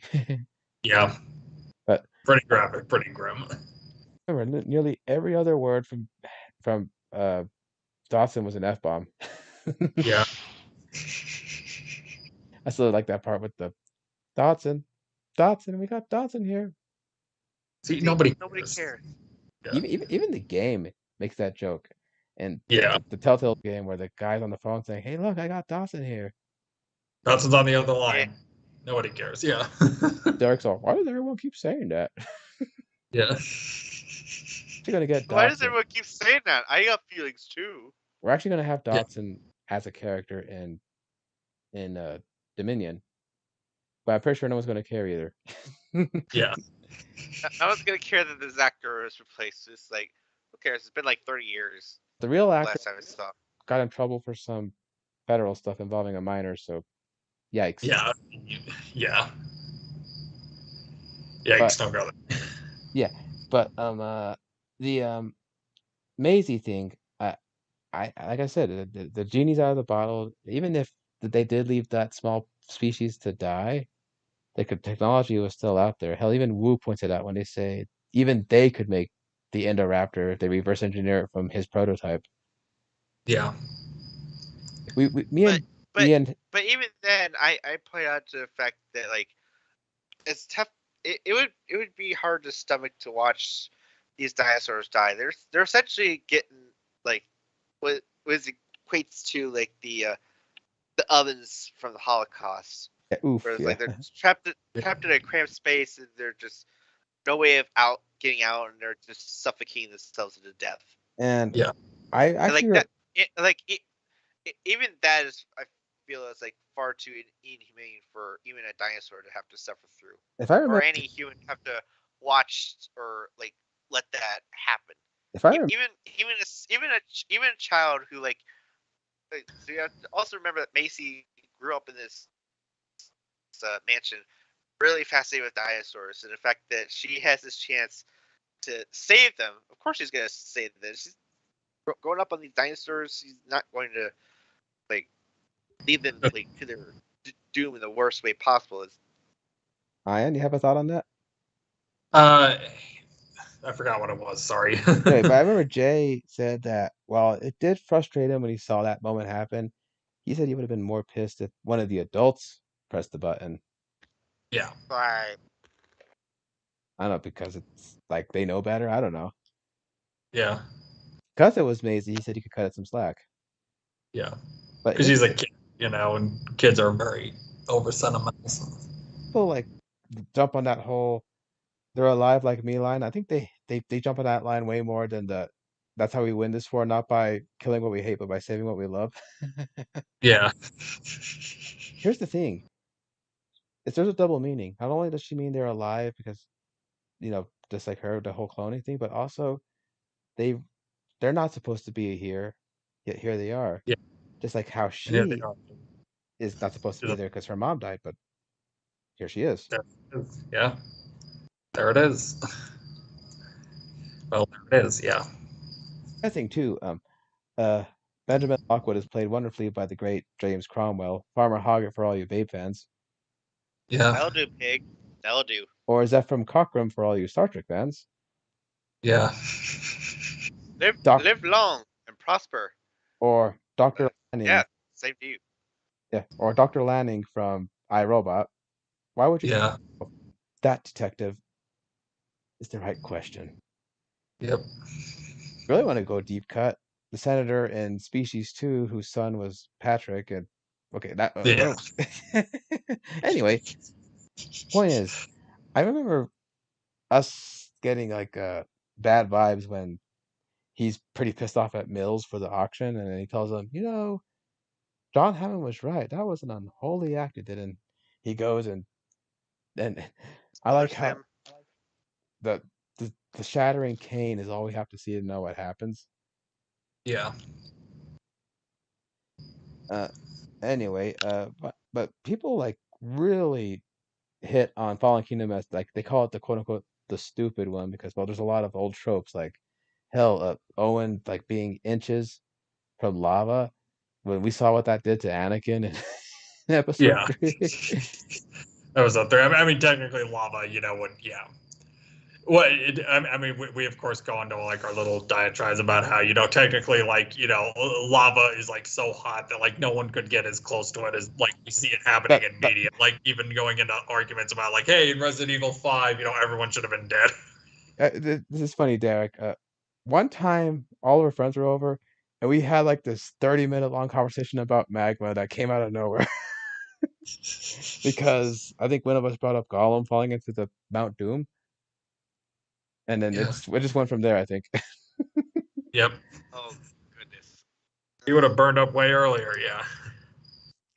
Technically, Mustafar should not have happened. Technically, Well, Yeah. most of it was shielded. yeah, Yeah, in some parts, but not like when they're running along the vertical bridge and stuff like that. yeah. Anyway, but people call it like humans make really stupid decisions, like Wheatley opening up the Indo cage, or Franklin, all this stuff. Like, oh, by the way, Yeah. people like to blame Maisie, but let's not forget there was that Merc who tried to shoot Blue, who shot the gas tank, which led to the explosion, which led to that whole situation beginning in the first place. Yeah. By the way, Just that guy. I love Daniela Padilla as the Zia. I just like I just love her, man. Me too. But, anyway, so Dominion's almost upon us. So what do you guys' hope for that one? I'm just hoping for a Well, fun time, personally. Like at this point, that's really all I want.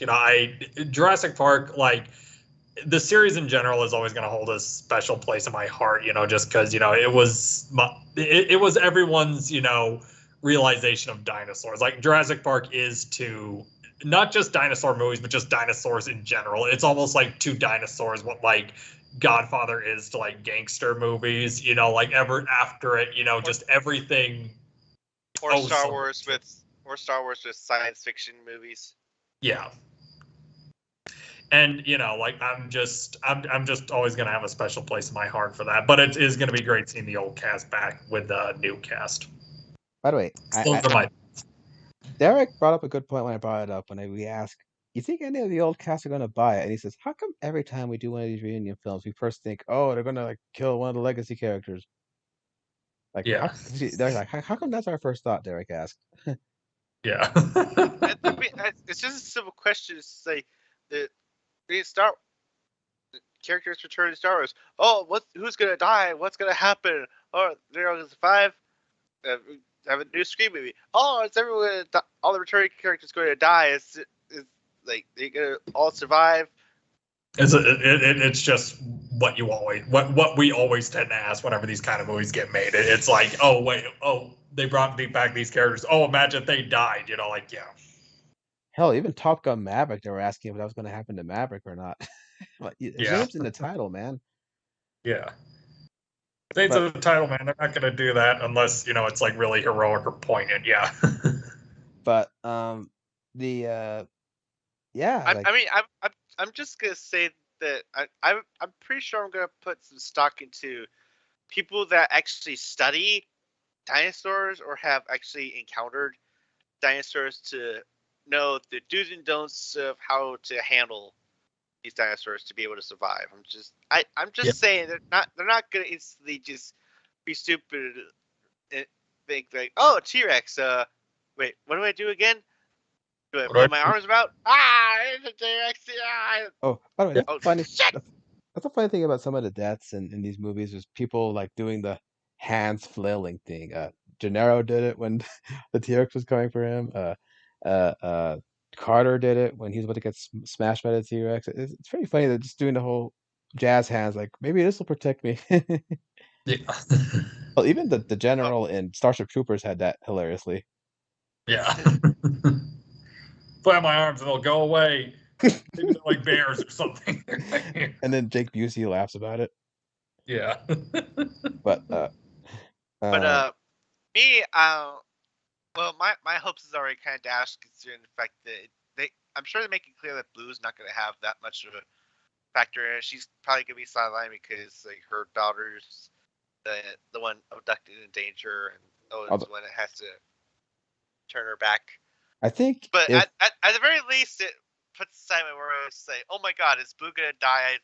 I'm gonna lose it." Like literally the last raptor, the only good raptor we have to fight for our side, gets kiboshed. he can't even watch Fallen Kingdom because we were watching it again. He says, "Oh yeah, that's why I don't watch it because of the death of the Yeah. Brachiosaur." I was pointing out how like very little I watch Fallen Kingdom, and you said it's like. I mean, I don't think it was. It's not that bad of a movie. I don't think that's the reason why I don't watch it. The And then Brachiosaur. the scene with the Brachiosaur is like, oh, now I remember why I don't watch it as much. Yeah. I told Ian like, I only have enough threshold to not have my heart break in two. and hell, he's already like hurting from the fact that Blue gets shot. I remember even he's seen it many times, but he yells out "No" every time she gets a bullet in the stomach. Yeah. Oh. Poor Blue. Yeah. But I But told Ian but now she's pretty much a badass because now she's pretty much half raptor, half T Rex. so is Yep. Beta. At least at least she's like got it more like a donor way instead of being like a freak of science and nature. Oh, and also uh, I told Ian I think that Brachiosaur scene much worse if I stick in like the farewell to the dinosaur scene from Godzilla versus King Ghidorah. Oh. Even worse Requiem, But but Yeah. but I definitely have a lot of hopes to see Grant encountering at least Beta and seeing that raptors with the right circumstances can actually be uh, empathetic creatures. I love Understand that it's part like with that's it's all we need to do is just raise them up. I love Huh? that bit though with I made a promise I'd bring her back and oh, you made a promise. You made a promise to a dinosaur. Yeah. Well, so All right. Okay. but oh man, Laura Dern is looking really good these days. Feather dinosaurs with the Power Raptor there. Yeah. Very sorry, but we're going into the wee hours of the night, but we No. could just Oh, talk. well, Right. like, but before we close out, can we just we just mention how awesome Mattel is handling the toys? Oh my God, it's a renaissance of dinosaur toys It's because it's it's it's Yeah. literally it's literally like a callback to the old how dinosaurs, how the Jurassic Park toys were handled, because Henry had they're them, like yeah. uh, Yeah. they're most movie accurate thing that you could possibly. I I I look up how the T-Rex was done for like the first and Lost World, and it just kind of says like, wow, they actually made toys like that back in the day. Yeah. Because there was kind of a And then and decline then with and then you look at what Hasbro butchered with when they were doing the Jurassic World line. basically to quote Vito Corleone, "Look at how they massacred my boy." Yeah. They massacred my boy. But Mattel just, it's funny, their They just knocked it out. Yeah. DC They line knocked was it kind of so-so, but then their Jurassic line's like Buffo. out. Yeah. Anissimo, yeah. Oh, that's When another thing that And then oh god, the Hammond line they're doing. It's like they know what their audiences are. They bought the regular toys they had for Fallen Kingdom, and they realized okay, so what if we took a step further and actually made the dinosaurs screen accurate? hmm But yeah, for all collectors, we're excited for the whole Hammer collection. We're getting the T-Rex this year sometime. Anyway, cool. Yep. Anyway, but yeah, so I thank you all for joining us on this ramble. I think we could go on further, but I think the next time we actually do gather properly, we might do our thoughts on Dominion proper. But for now, I just wanted to like just talk with you guys, shoot the shit, and I think it was pretty fun. We had some good laughs on this one. yeah, we did. I love talking about Jurassic Park, and I love, and you guys are all great. So have a good night. Oh yeah. Yep. Anyway, Yeah. so anything I was else, you actually guys? talking to the viewers, but you and Derek are also great, Chris. So you were Sorry. any other thoughts you guys want to give? Uh, we get right down to it. You just don't put logic to it, because again, you're trying to rebuild the dinosaurs out of frog DNA. Yeah. Like, just try to do it in real life. It's not going to work out that way. I No. wonder if what But just relish the fact that it worked out, I and wonder you what got this franchise. I wonder what would happen if you take Suyu's floppy DNA and put dinosaur genes to that. Hey, No, there's Derek's like, how did I know he was gonna go there? yeah. You know. Anyway, All yeah. right.